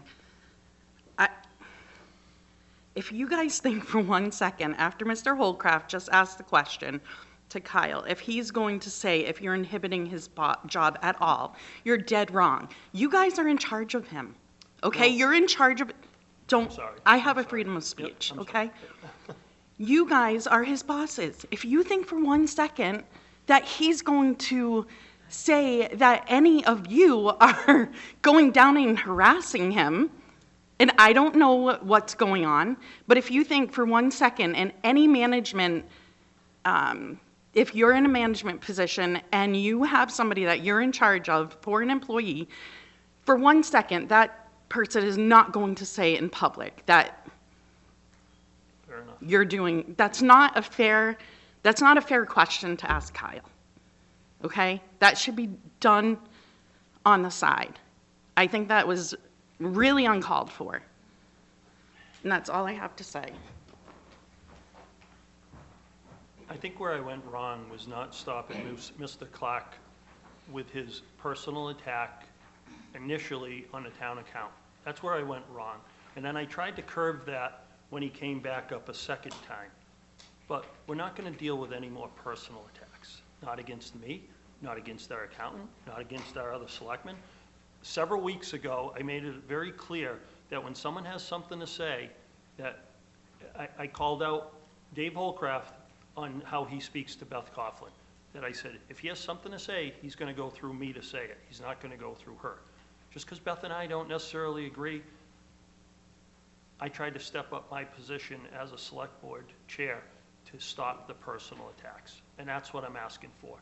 And to answer your question, Bruce, why you haven't been put on the agenda for the things you've asked to be put on is because they're personal attacks. It's not town business. It's that simple. We're moving. No, we're moving on. No, I asked to be put on the agenda. We're moving on. A $4,000 steel road plate is missing from the highway department. Nothing to do with Kyle. Bruce, you're out of line. If you say another word, I'll have you removed. The camera heard it. We'll put it on the agenda. I already told you that we would put that on the agenda. I already requested Do you it. know? But it's the way you're doing the personal attacks, Bruce. That's the problem. So the minute you wrote an email about the steel plate being missing, that you sent it to the town administrator, I asked him to send it to the police department to have the police investigate it. So your steel plate is being investigated. I asked you to put it on the agenda. It's not town business, Bruce. Oh, okay. It's personal attacks, just like you did tonight. Well, who am I attacking when I ask about a steel plate that's missing? It's the way you go about it, Bruce. The minute you sent an email regarding inquiring about it, it got forwarded to the police department for investigation. Are you aware that the police are investigating a missing road plate? I understand that. Bob told me. So then how are we gonna resolve it at a selectmen meeting, other than have you come up here with your personal attacks and not do town business? That's not town business. All right, can we move on? Be a personal. Please. Bruce, I've refrained from having you removed on several times. I'm not gonna do this any longer. If you interrupt again, you'll be removed. Thank you. So, Excuse me, Rich. yes, Can I set a 2-minute timer moving on from this? it's too late for that. It's too late. Well, hand him the timer for the rest. It's too late. I'm not gonna do it. I didn't do it from the beginning, and I don't want someone saying it wasn't fair from this point going forward. All right, so do we have a motion to have Bob be the liaison for the highway department? Can we just not have a Can liaison? I just make a Well, motion that we no longer have okay. department liaisons? Perfect. I'll second. All in favor? Aye. Aye. Aye. All right.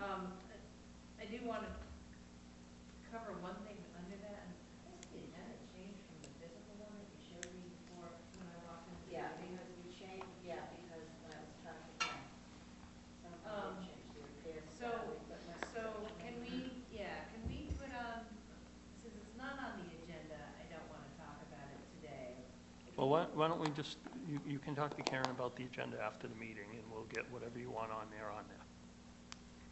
Okay, well. So I did remove some stuff because of the amount of length of this meeting. And, Okay. but anything that you ask, it's sometimes, it's not that I don't put it on for you. I ask Karen to wait a week or the next agenda. It's not that I don't want your stuff on, Beth.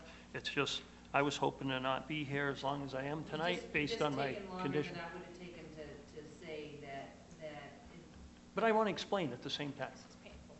okay, that's fine. I will get with you about the 4-1 agenda, but it is pertinent to the budget, so let's make sure that we're doing it, Okay. we're using the right numbers, and that we're putting stuff in the right account. Number 6, Highway Advisory Committee, charge, for example, repairs. Passover. Excuse me? You said a highway advisory committee charge and repairs the highway equipment.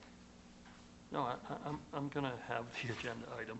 Okay. So it's come kind of obvious that our fleet of equipment is in need of serious repair. So one of the things that I thought the Highway Department Advisory Committee could do is help assist with the repairs of the vehicles, make recommendations to which vehicles get worked on, which ones maybe we choose to retire, and see how we continue with the fleet. In speaking with Kyle, he's done his forte is not the mechanical end of the highway department. So, in speaking to him, he said that he is not against having a highway committee be put there to help with the repairs of the vehicles. I've seen one of the recent repair bills for the 6-wheeler, and when you read the repair bill, it talks an awful lot about how long the vehicle has been in need of a repair. So I think Kyle has struggled without having a mechanic. When he did have a mechanic, the mechanic worked out on Gay Road pretty much the entire summer. When it came time to fix stuff, he had left us. So if we are going to have a mechanic to work on things in-house, that would be great, but if not, we need someone to help Kyle prioritize what gets done and where. That's my personal opinion after having involvement at the highway.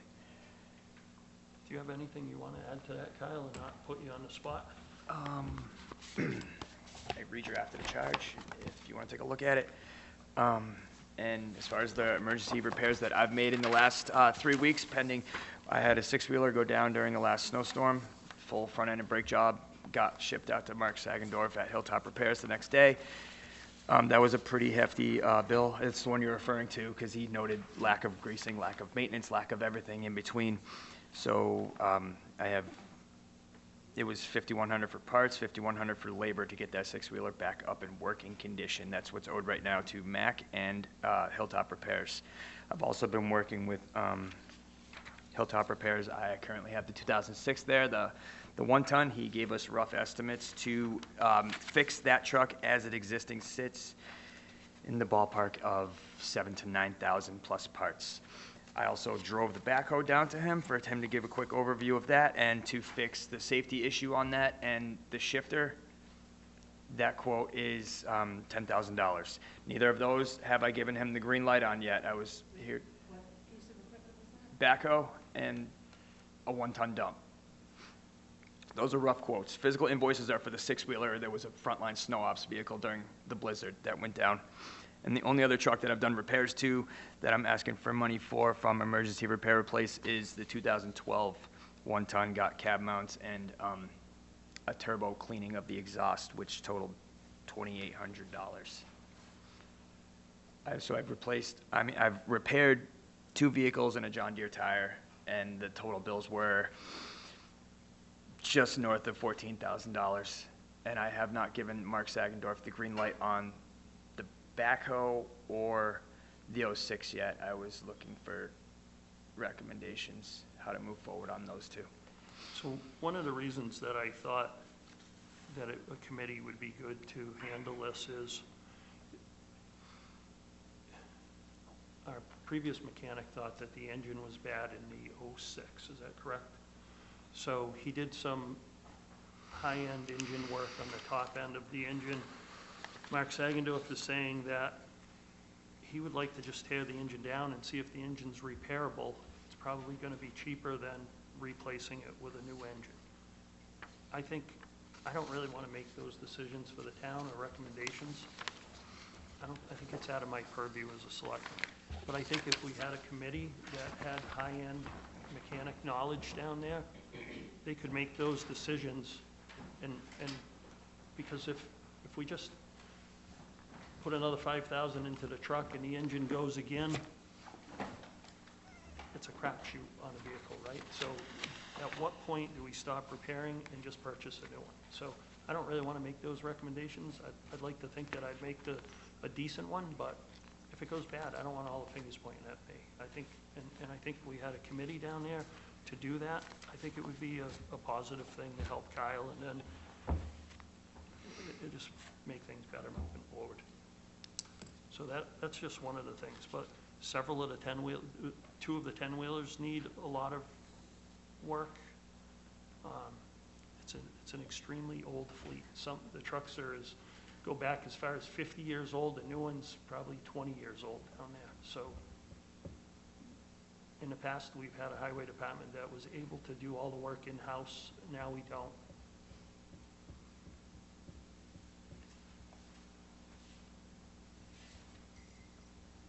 What are your thoughts, Kyle? I talked to Beth earlier this week, and I'm open to either option. I mean, the advisory committee would be fantastic if it's full of, support and I think that, yeah, I'm sorry. and open lines of communication. As far as short-term decisions that need to be made are the transfer of funds, $15,000 from the emergency repair replace to pay the outstanding bills to keep 2 of our pieces in the fleet running. As far as the other decisions that are going to have to be made, if you're not comfortable as a select board making those decisions, then I am definitely not comfortable as a highway boss making those decisions.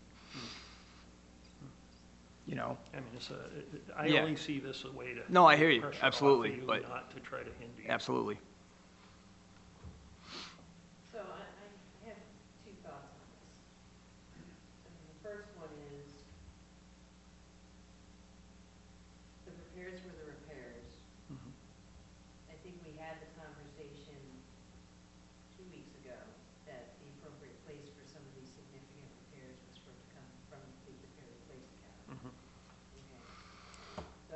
problem making a motion to approve the unpaid invoices to be paid out of the fleet repair replace account.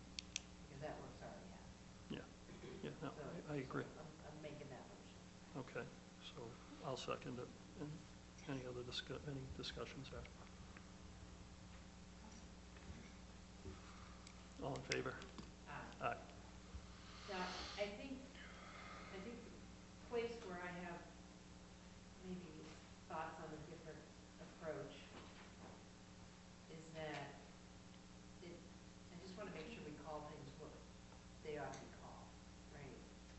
I think that the initial intent of the Highway Advisory Committee was to have more of a strategic view. It wound up giving a lot more day-to-day direction and probably what we're looking for, and especially in having a town administrator who's going to be engaged with the department heads. I don't know that we need to go down that road. However, it's something this town is much better at than we are at standing committees, is at having purpose-built committees for a specific target, right? And we go build a police station, we go build a highway barn, we tend to be pretty good at that. I think I would be supportive of, let's start by just having like a fleet review committee put together, right? That just looks at the fleet, just looks at the equipment, right?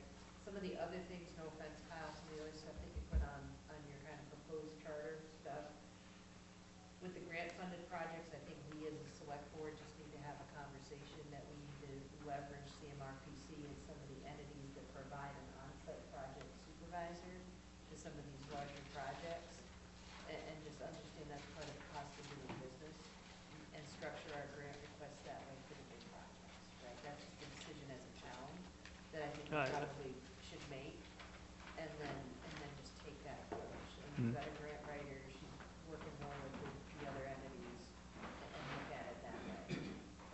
But I would be very supportive of us putting together like a fleet review committee, see if we can get some folks that have some mechanical ability to go through, get their creepers out, take a look at what we've got. So in terms of the cost of the vehicles, I know East Brookfield just spent approximately $280,000 for a 6-wheel dump truck that has all the bells and whistles. We have been able to make the same vehicle go down the road for under $50,000 for many years.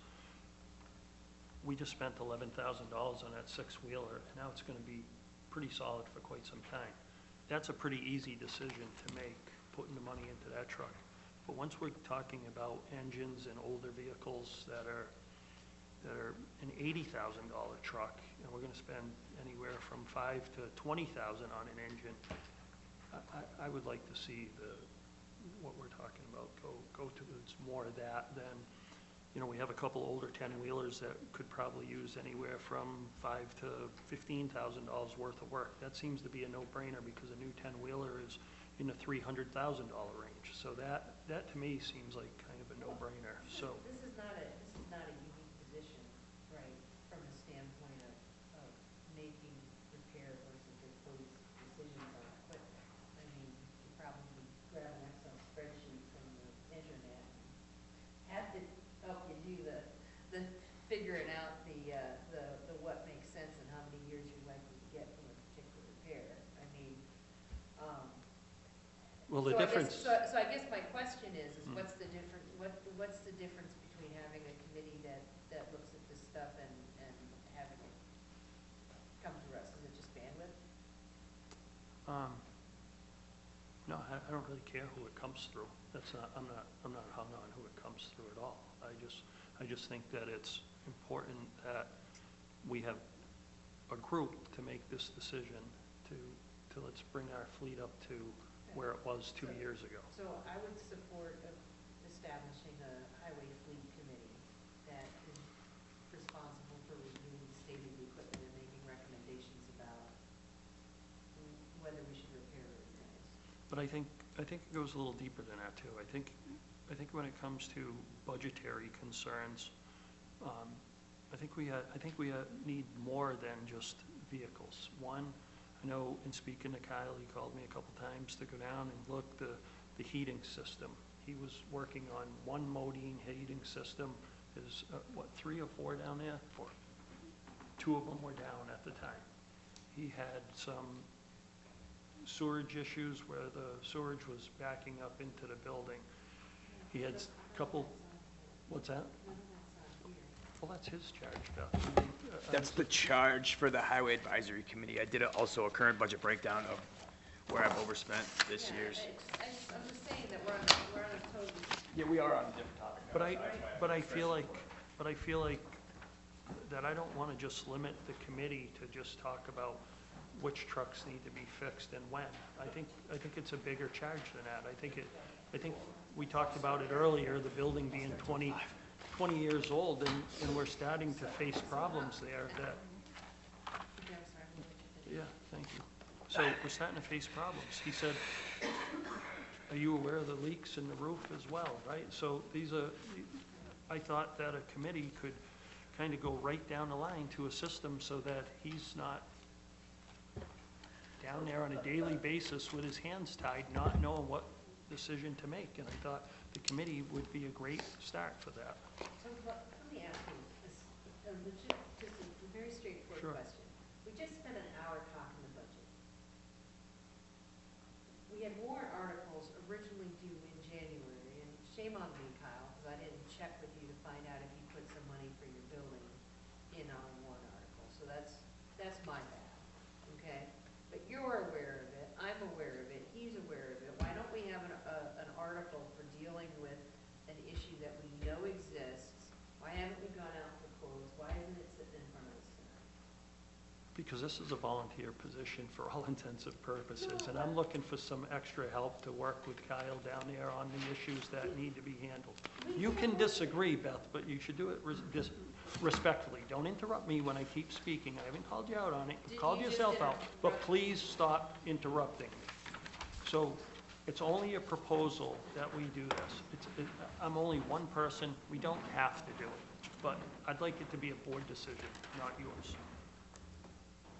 I'm gonna piggy off that because I kept my mouth shut during the advisory committee, meeting, but I will say, yeah, why did he level fund his budget then? If he's 80% expended and he's gonna deficit spend, then why is he level funding his department? Because I gave you a breakdown of my current budget breakdown, $7,500 of those expenses were one-time expenses due to building grounds and maintenance. And $6,000, in my opinion, should have came out of emergency repair replace. Should I had known about that budget in my first 6 months of my employment, and $1,000 was misallocated to the expense budget instead of road reconstruction. So if you take that $15K, you put that into my budget, it brings me right back down to 62%. And that was my plans for next year, is to stay more stringent on the budget. Right, I was caught up with employee retention issues. I'm at 40% staffed right now. I have issues with Gay Road, issues with Kimball Street, issues with winter damage, hazard trees. I'm juggling $3 million grants simultaneously.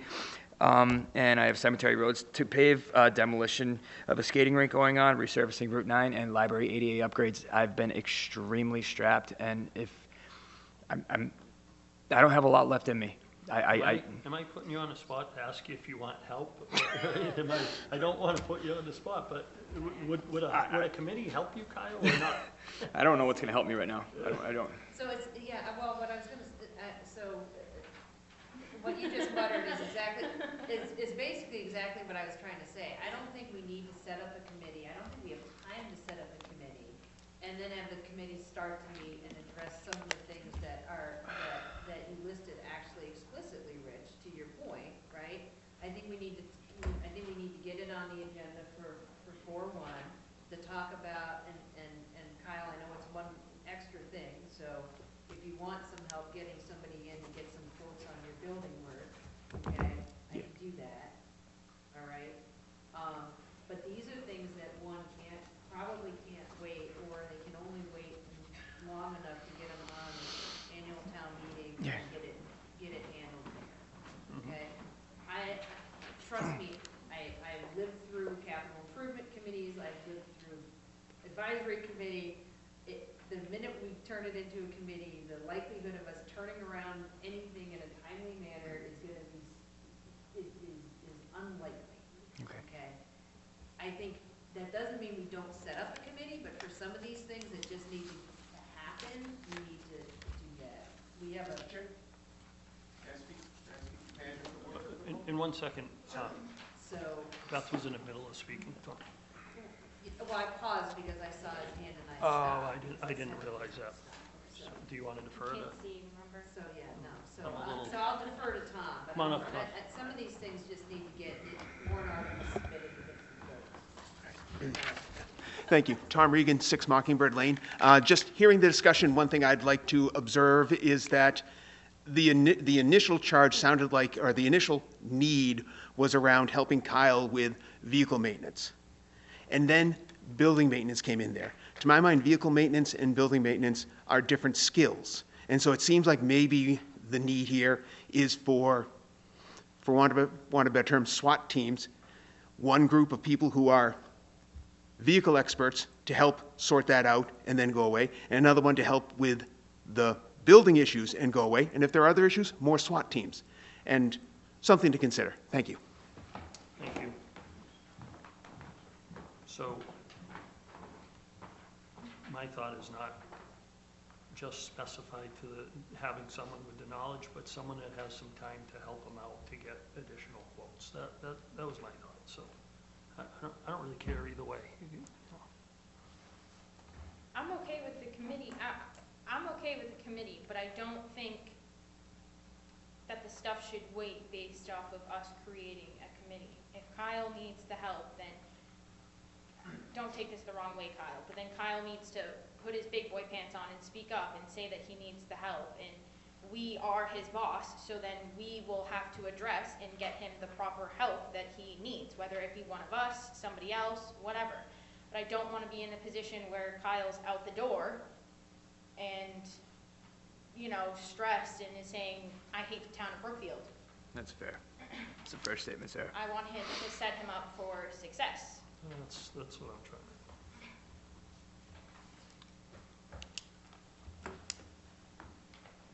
I don't think we should make a decision tonight. We should No, yeah. All right. Kyle, anything else for us that you need? No, I appreciate the opportunity to just be open with my struggles. I've held them in for quite a bit, so. As far as the other 2 10-wheelers, are they still operating? Yes, sir.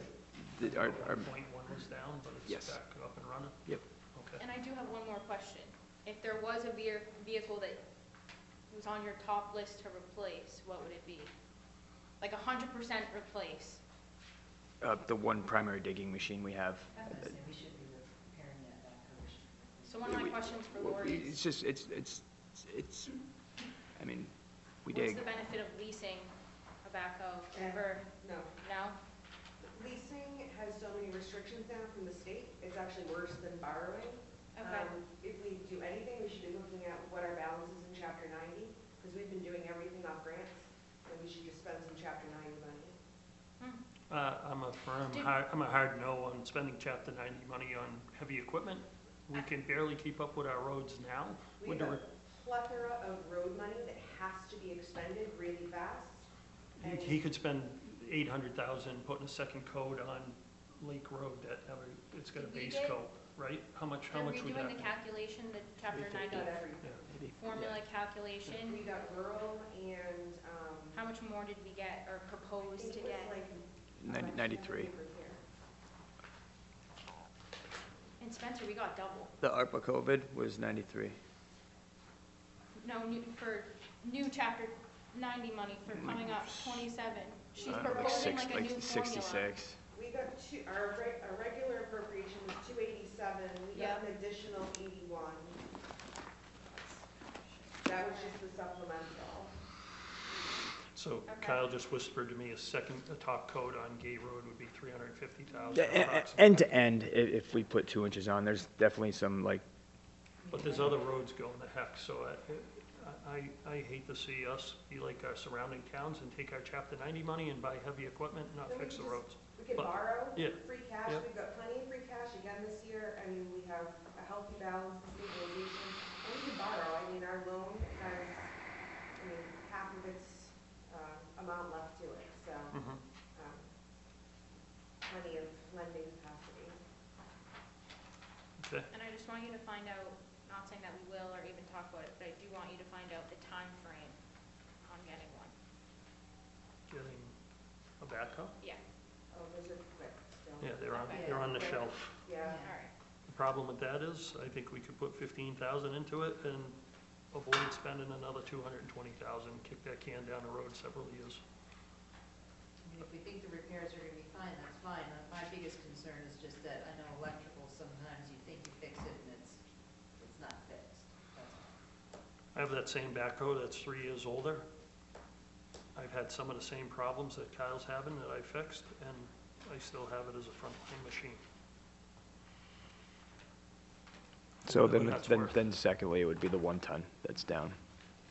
Both of which are at Hilltop for in-depth diagnostic right now, so I'll report back with Yeah, that. Let's find out what they say the cost is gonna be So, on the. so that's the equation right there, like 12 to 15,000 to bring up an older one ton, Mhm. or 80,000 to replace it. Those numbers to me are a whole lot closer than Mm-hmm. spending 280 or 300,000 on a 10-wheeler or a new 6-wheeler. So, Okay, thank you. all right, thank you, Kyle. Sorry for the, It's not a put you problem. on the spot here.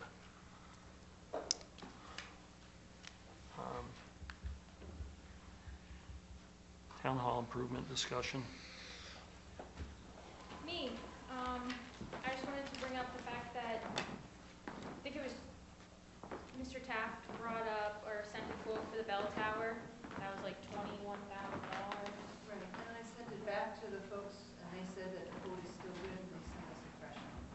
So I guess my question to you two would be, do you want to use the 25 grand and, I guess, expend it all on the bell tower? Do you want to divvy it up? Do you want to try and do a warrant article for the bell tower? I think either way, the bell tower needs to be addressed one way or another. I But, think since it's a structural issue, we may want to address it sooner rather than later. yeah, And I think we, because of the amount of money, I think we have to try to find some other people Yeah, that 3 either quote or quotes. no quote. yeah, say that you at least did 3 quotes. Right. Because it's over 10 grand. But I would support doing it since the vendor is holding a quote from almost a year ago. Yeah, I think it's a good project, and the money's there, let's, It would make it Let's use easy, it. then we would just have to do 1 invoice to the state and expend all of the money, or really 2 invoices, 1 for the panels Right. and then 1 for the bell tower, but I think it would just be quick, easy, spend all of the money before June 30th. Right, and then it would also put us in a position where at least we didn't have that kind of literally hanging over our heads. Sorry. all right? Hope you don't mind the pun. Yeah, I'll entertain a motion to that. Yeah, and if, Bob, and I'll talk to you, if we can just see if we can find 2 other people, or not, maybe I can get with Don too, or see if we just gonna need to see if we can find 2 other Or companies to get a quote from. Google competitors of that company. Yeah, company, and yeah, then- reach out. The person that was the best contact with Bill Simpson. Okay, all right, I'll reach out to Bill. Yeah, they turned that around fast, I gotta give them Yeah, a lot of credit. yeah. So. All right, number 8, town administrator goals. I'll make a motion to go ahead and move forward on doing all of those requirements to pursue the Bell Tower project. We have a second. Second.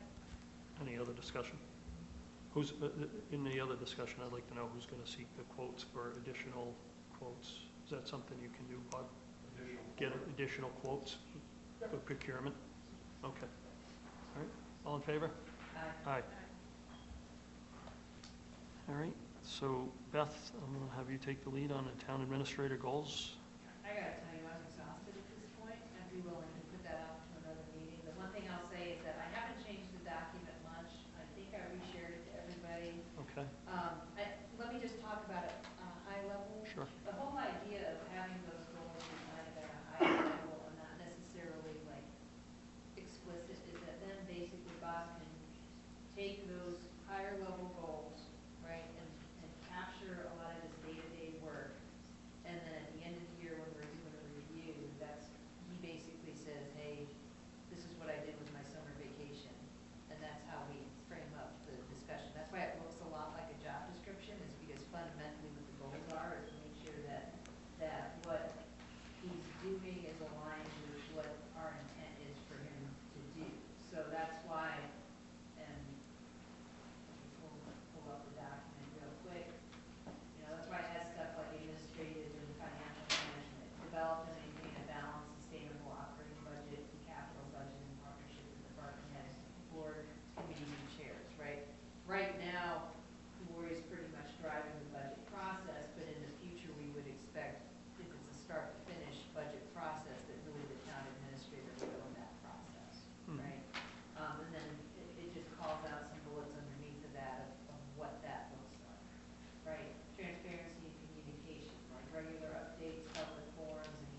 that's the concept behind structuring goals this way in like a professional environment.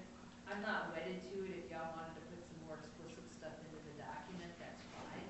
But I just wanted to provide us a framework for how to discuss those goals, right? And we can talk about it in more detail as far as I'm concerned. Because at 9 o'clock tonight, I don't think any of us have the All right. patience to go through All right. any detail. Number 9, office space. Beth, that's you again? Yep, I was gonna recommend that the all boards clerk and, I guess Board of Health already has like a tiny office upstairs. But if we wanted to either have them use as a shared space that previous town administrator office, we can take a look at, getting some quotes on, for next winter, getting some feet up there. Mhm. Especially where, as you know, it would be probably a fairly small Fairly job. inexpensive, yeah. So, Yeah. but we're really kind of spaces at a premium down here, so I was wondering if that was something that everybody was up for, since that was a working space. I think we get some bigger issues with how we staff this, or how we fill the offices. I don't think our town administrator's happy in the little closet anymore. And I don't think it's really working out well. So in speaking to Bob a few times the last couple weeks, he said, I'm having a hard time getting any work done. He says people just come in and they might consume me for 10 minutes or they might consume me for an hour and a half, and I'm having a hard time. So I don't know what the answer is. So I just wanted to bring that out as far as a discussion when he says to me that I didn't get any of what I wanted to get done today with the interruptions I've had. So how do you want to handle that?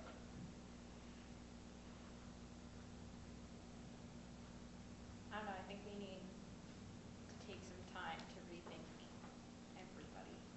I hate to be that person, but I'm not saying I want to move everybody and do all that, but I think we need to find somewhere new for Bob to go.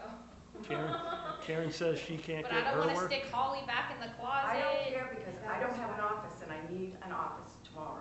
I mean, there's no room to put anything. That was why we moved the town administrator. So if you remember, Kelly started in the closet, Yeah. Bob's closet. She moved upstairs when space became available for similar reasons. It's very tight in there, and I can attest, I've lived in that closet before too. Yeah. And because it's very hard to get any work done, because not only is it's right there, it's also the pass-through to get to my office and to the treasurer's office. Because no one comes to the back hallway. They all come through Mike's office to get to our office. Right. So it's a tough little office, but it's the last surviving space. Holly, if you don't mind me asking, do you mind coming up? Yeah. I'd like to just ask, and I know it's probably not ideal, but why can't you continue in the water department with the all boards clerk? There's no file, there's no room for anything. And besides the fact, that's why I was moved out of there. And then when you hired Bob, I wasn't even told I no longer had an office. So now I'm back in the same thing, and the boards need space. Sure. I mean, we could also share it with the animal control. It's certainly a big enough office upstairs to share. But even a place just to put I wouldn't mind going back in the closet. Just if we could just keep files in there or So I something think for the the all bigger boards. issue is Karen says she can't get her work done because everyone's coming in her office. It's not efficient. She would love to have the accountant's office back. I'm sure Lori's probably got no interest going back to Karen's office, so it's just Honestly, I didn't mind having Karen's office, but the problem now is when I was in that office, I was in Lois's office and the treasurer was in Karen's office. So in order for me to move, I need to take the treasurer with me because we need to share a space or we each now need our own office because we both need lockable doors. Sure. We can't share with anyone but each other. Right.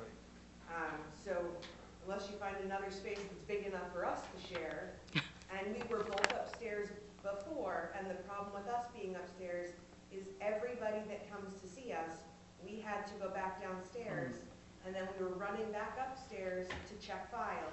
Yeah. Because I can't have people going up and down the stairs that didn't want to do that. Well, it's not It ADA wasn't compliant fair, as right. well. Yeah, so I Christine. can't bring my computer down with me. Thank you, Holly. Yeah. You got a new floor plan for us? Yeah, Chris Gorman, 32 Pine Lane.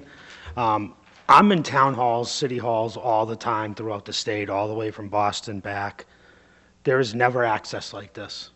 This is unprecedented that we can, a citizen, and I know people don't want to hear it, citizens can walk right into Mike's office, go right by his desk, walk in, come back this way. It's great, it's nice. I've done it myself, going to pay water bills. There's not a town out there that I can think of that allows that. I don't want it to shut down, but at some point, we don't have the setup like most towns. Most towns have a desk, everybody's behind it, there's a window, you walk up, it doesn't matter if you're in Worcester, if you're in Alston, it doesn't matter where you are. There's no town that allows full access to the town hall like we do. We do have a weird setup. It's like a house. Like a bedroom here, bedroom here, bedroom here, kitchen over there. Like everybody, you just walk in, you hit every spot. You start at Mike, you walk through, you go to the town, it's just not allowed in any other town. I'm not saying I want to shut it down, but if Mike had a gate or something that nobody can go by, that stops the access that way. This way, obviously, it's the function hall, but once again, nobody should really be in this function hall, in my eyes. This door shouldn't be open all the time, only because it stops everybody from access. I don't want people to not have access. They should still have, hey, Mike, I need the water department. Hey, Mike, unfortunately, that's kind of what our town would set up, just because we don't have it like the rest. Every other town, the water department has a door. You will walk in. You can only go 3 feet in. They stand there. Somebody comes and greets you. There's no access. We have unbelievable access, which is great, but it shouldn't be like that. Yeah, being a 100-year-old building, right? Yep. We're stuck with what we have, and we can only make modifications. But we could shut stuff down. We could put a door, half door here, even a barn door, a little something. Yeah, put Dutch doors in and go along with It just stops people from, thinking, hey, this is a spot that I can come talk to people for 10 minutes. Bob, if you stop it at Mike, they can't go to the closet. They're not just going to be able to walk through. It's going to be rough for some people, but at some point, we need to limit some access for the benefit of the employees. That's my take. All right? All right, thanks, Chris. Yeah. I get what Chris is saying, but I don't have a single town hall that I work in that isn't set up like this. It's old school, small town. I mean, everyone, you walk in and there's every room and you have access to every room. If we were to do some sort of like a Dutch door thing, it would be bad on one person, it would be bad on Mike. He'd have to go and find every person. The access through here could literally never be shut down. You have the tax collector and the assessor. They're the 2 biggest departments. That's who everyone's coming to see. And by law, you cannot cut off access to the tax collector. So unless you reconfigured the entire building, it's just not possible. And where it's historic, you can't, we're stuck with what we have. But this is true small town. I mean, every single one of my towns, you walk in and it's just a free-for-all to every office. Yeah, Holland you walk into and it's. Well, that's a new building. It's like open. Yeah, But that's it's a a new building. old building. Yeah. Yes. Yeah. Yes.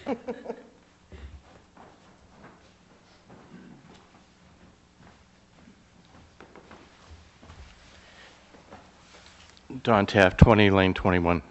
So this is something the Town Hall Improvement Committee brought up probably 5 years ago, and that was about putting access windows, security windows in each office. And we got a quote, and it was like, if I remember right, it was $3,500 just for a window, and then probably another $3,500 to put it in place.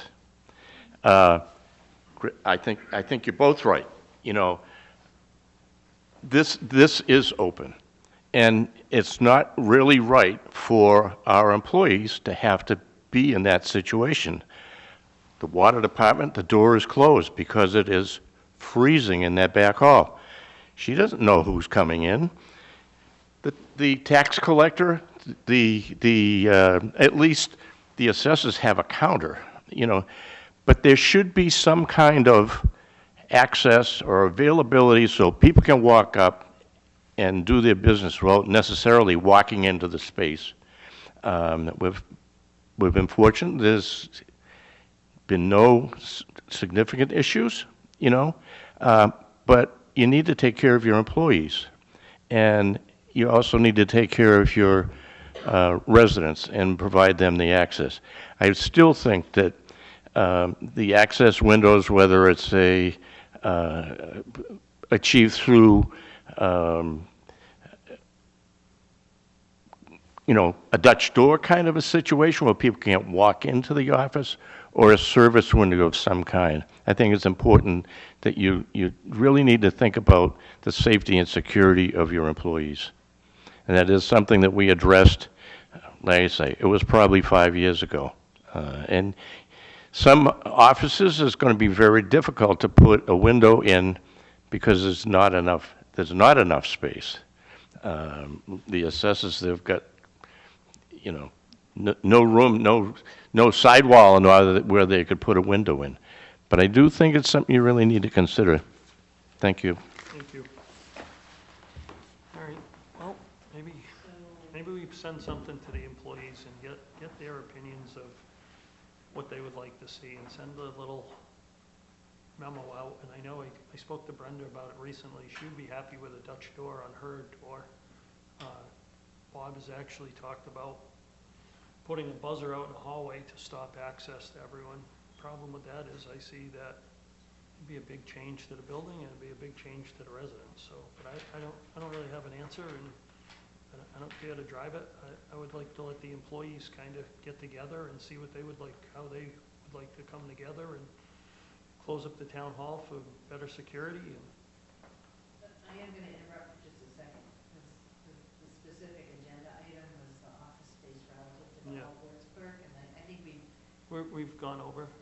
Clearly. We've gone a little bit far afield from that. But two, I don't think we've addressed the core question, which is just the working space for the all board's clerk. So are you considering taking the upstairs office just because of the traffic issue, or are you looking to?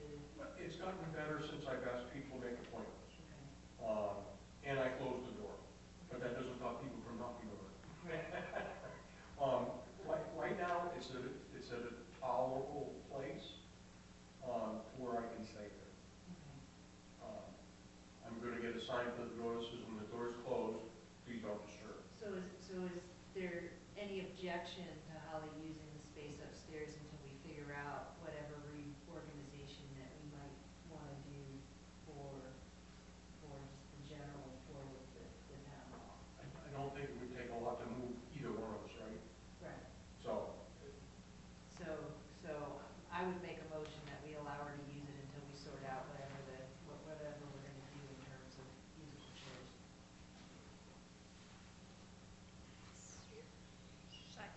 I guess my only concern is people having access to her on the second floor, but what are the hours that you would be up there, Holly? If there are different hours that I work, it's 10 hours a week. But it wouldn't just be for me, it would be for all the boards. Like all the zoning, if they could, you know, if they want to keep files or something, or look at maps or something. I mean, that's a space for them to work out of. So. And your animal control doesn't have a place anymore. She doesn't have an office to work out of. I thought she had been working out of the highway with Kyle. She would. No, that was the grant writer. No, but I thought Deb was down there too. So I mean, I don't mind sharing that office. That's what I did in Bob's office. I shared it with the HR. I guess my only concern is the ADA accessibility, but, you know, I know the Board of Health is upstairs, but they don't really have, they don't have hours. But that's my only concern. To meet anybody, that's right. So, and there's a phone extension up there. So long as someone can call her down, it's not an issue. Okay. Because we've gone through that rodeo with regards to ADA accessibility. That's how we were able to have the town administrator upstairs, is because if anybody said that they had a need to meet on the You just first come floor, down. they would just come down and generally use this space in order to do a meeting. Yep. So, It would make no sense for me to go upstairs because the public needs accessibility for her.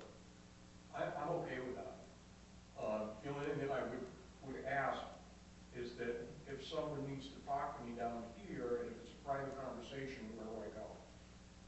Well, they do have the ability to go upstairs, but if they're not able to go upstairs, I guess you just meet them downstairs. Does that meet yeah, I the mean, requirement? worst case scenario, if like a resident or somebody needs to talk, you could always talk to them in the kitchen. I mean, The kitchen's occupied, we got a bathroom in the hallway. Yeah. we used to call it the kitchen committee back when we had the old kitchen. Right? The advisory committee. I think it makes more sense to have you go up there now, give Holly the other office back, and then rather than do the shuffle in 3 or 5 weeks. Okay. So you'll have an office now, okay. All right. Do we need a motion on that, or that's good? All right. No, we don't need a vote. We're back on number 10, the animal control officer and the reimbursement of the firearm. I did get a couple quotes on the firearm. One was like $110, the other one was $125, so I'm kind of a hard no on paying that bill. I'd be okay with paying that amount of that bill. Well, how do we do that and not retain the firearms? I'm a no, just because she shouldn't have it to begin with. So that's a whole nother topic. Having it to, I think we voted to allow her to carry a firearm so she can. I get that, but then last meeting, I read the new law that states that she can't have a gun. And I reached out to Michelle that said that she would not be considered a public safety officer. So I have a major problem with her having a gun in her car, or here, or anywhere on the premises, on the grounds, or anywhere. I think that's a separate, I don't think, so we'll put that on for the next meeting to,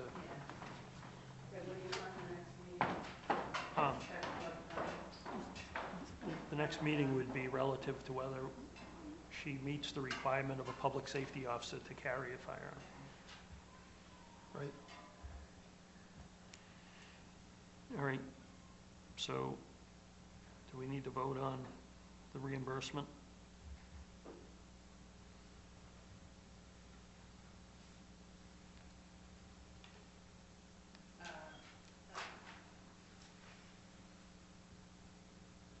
I'll make a motion that we not reimburse the animal control officer for the firearm.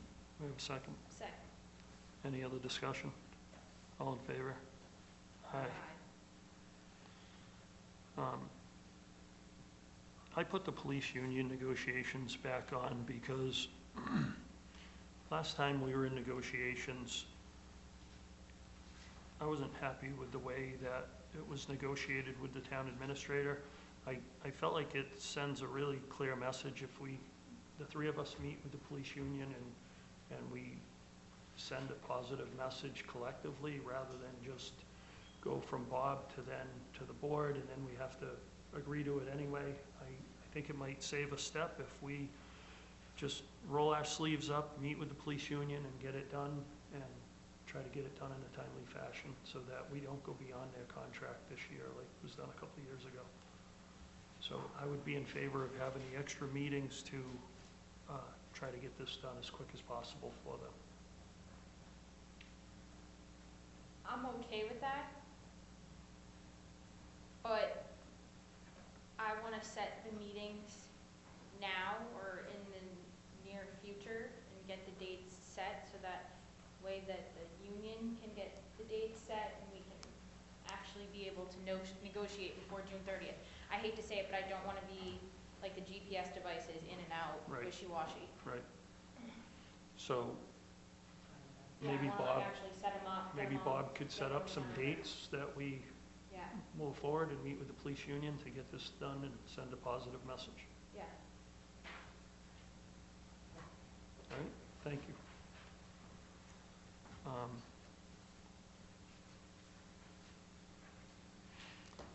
Emergency. I'm struggling here. Fire department, monthly report, that's crossed out.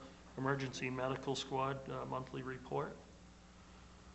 I do want to make a motion to accept. I do want to point out, though, that, I know we don't have them here today, but we've got Captain Pete Martell, 40 years with our paramedics, and Matt Grace, 34 years.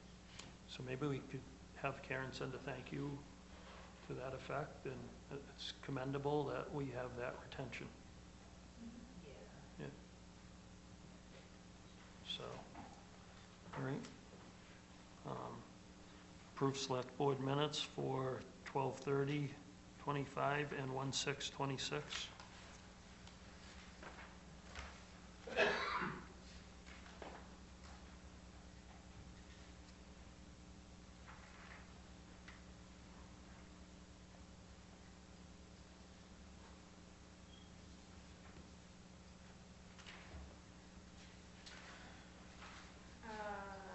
I just want to take a minute to thank Karen for taking my constructive criticism very nicely. And I emailed her earlier, but I just do want to say that the minutes were perfect, in my opinion. They were good. So I'll make the motion to accept the minutes for December 30th and January 6th. Second. Any discussion? All in favor? Aye. Aye. Karen got an aye from me. All right. And I am catching up, too. Motion to adjourn. Oh, sorry. Sorry. Come on up. I just wanted to say one other thing. Don't worry, I will be quick. I'd like to make a recommendation. I know all of you are a volunteer board, and I appreciate all of the time and Not quite effort. volunteer, but we do Well, get a small stipend, so. Well, we basically volunteer for the amount of hours that you put in. But what I would like to recommend is there's a lot of different leadership management online courses that anybody can take. And, you know, I don't know where all of your backgrounds come from, but I would really make a recommendation, since you are in a management position, that things are, that you would consider that in your position. Would you send me a link? Definitely. Thank you. Yeah, absolutely. And I will definitely send you multiple links.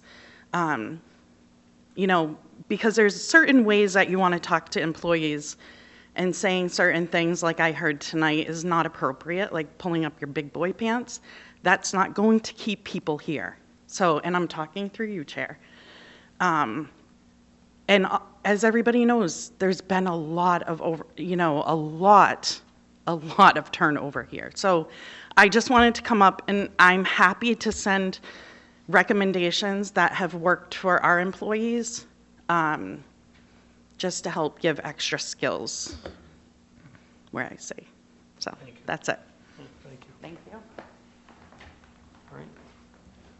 Just added, that's what I'm working with MIA. Okay. They still haven't been able to get me into the courses. Okay. So it's something to do with the email address, the way it was set up with Ron, and then when they canceled them and tried to hold me in. But they were supposed to meet with me last week, so I'll get a hold of them and see what's going on. All right. I would also, one other thing I wanted to bring up is kind of a reminder that I had talked to Bob about doing some skill building things with our employees, and maybe take an afternoon and try to do something fun with the employees to try to find some better interaction to build morale, and he's working on that as well. So, and I'd be willing to participate as well. So, all right. So, do we have a motion? We do, right? So, all in favor to adjourn?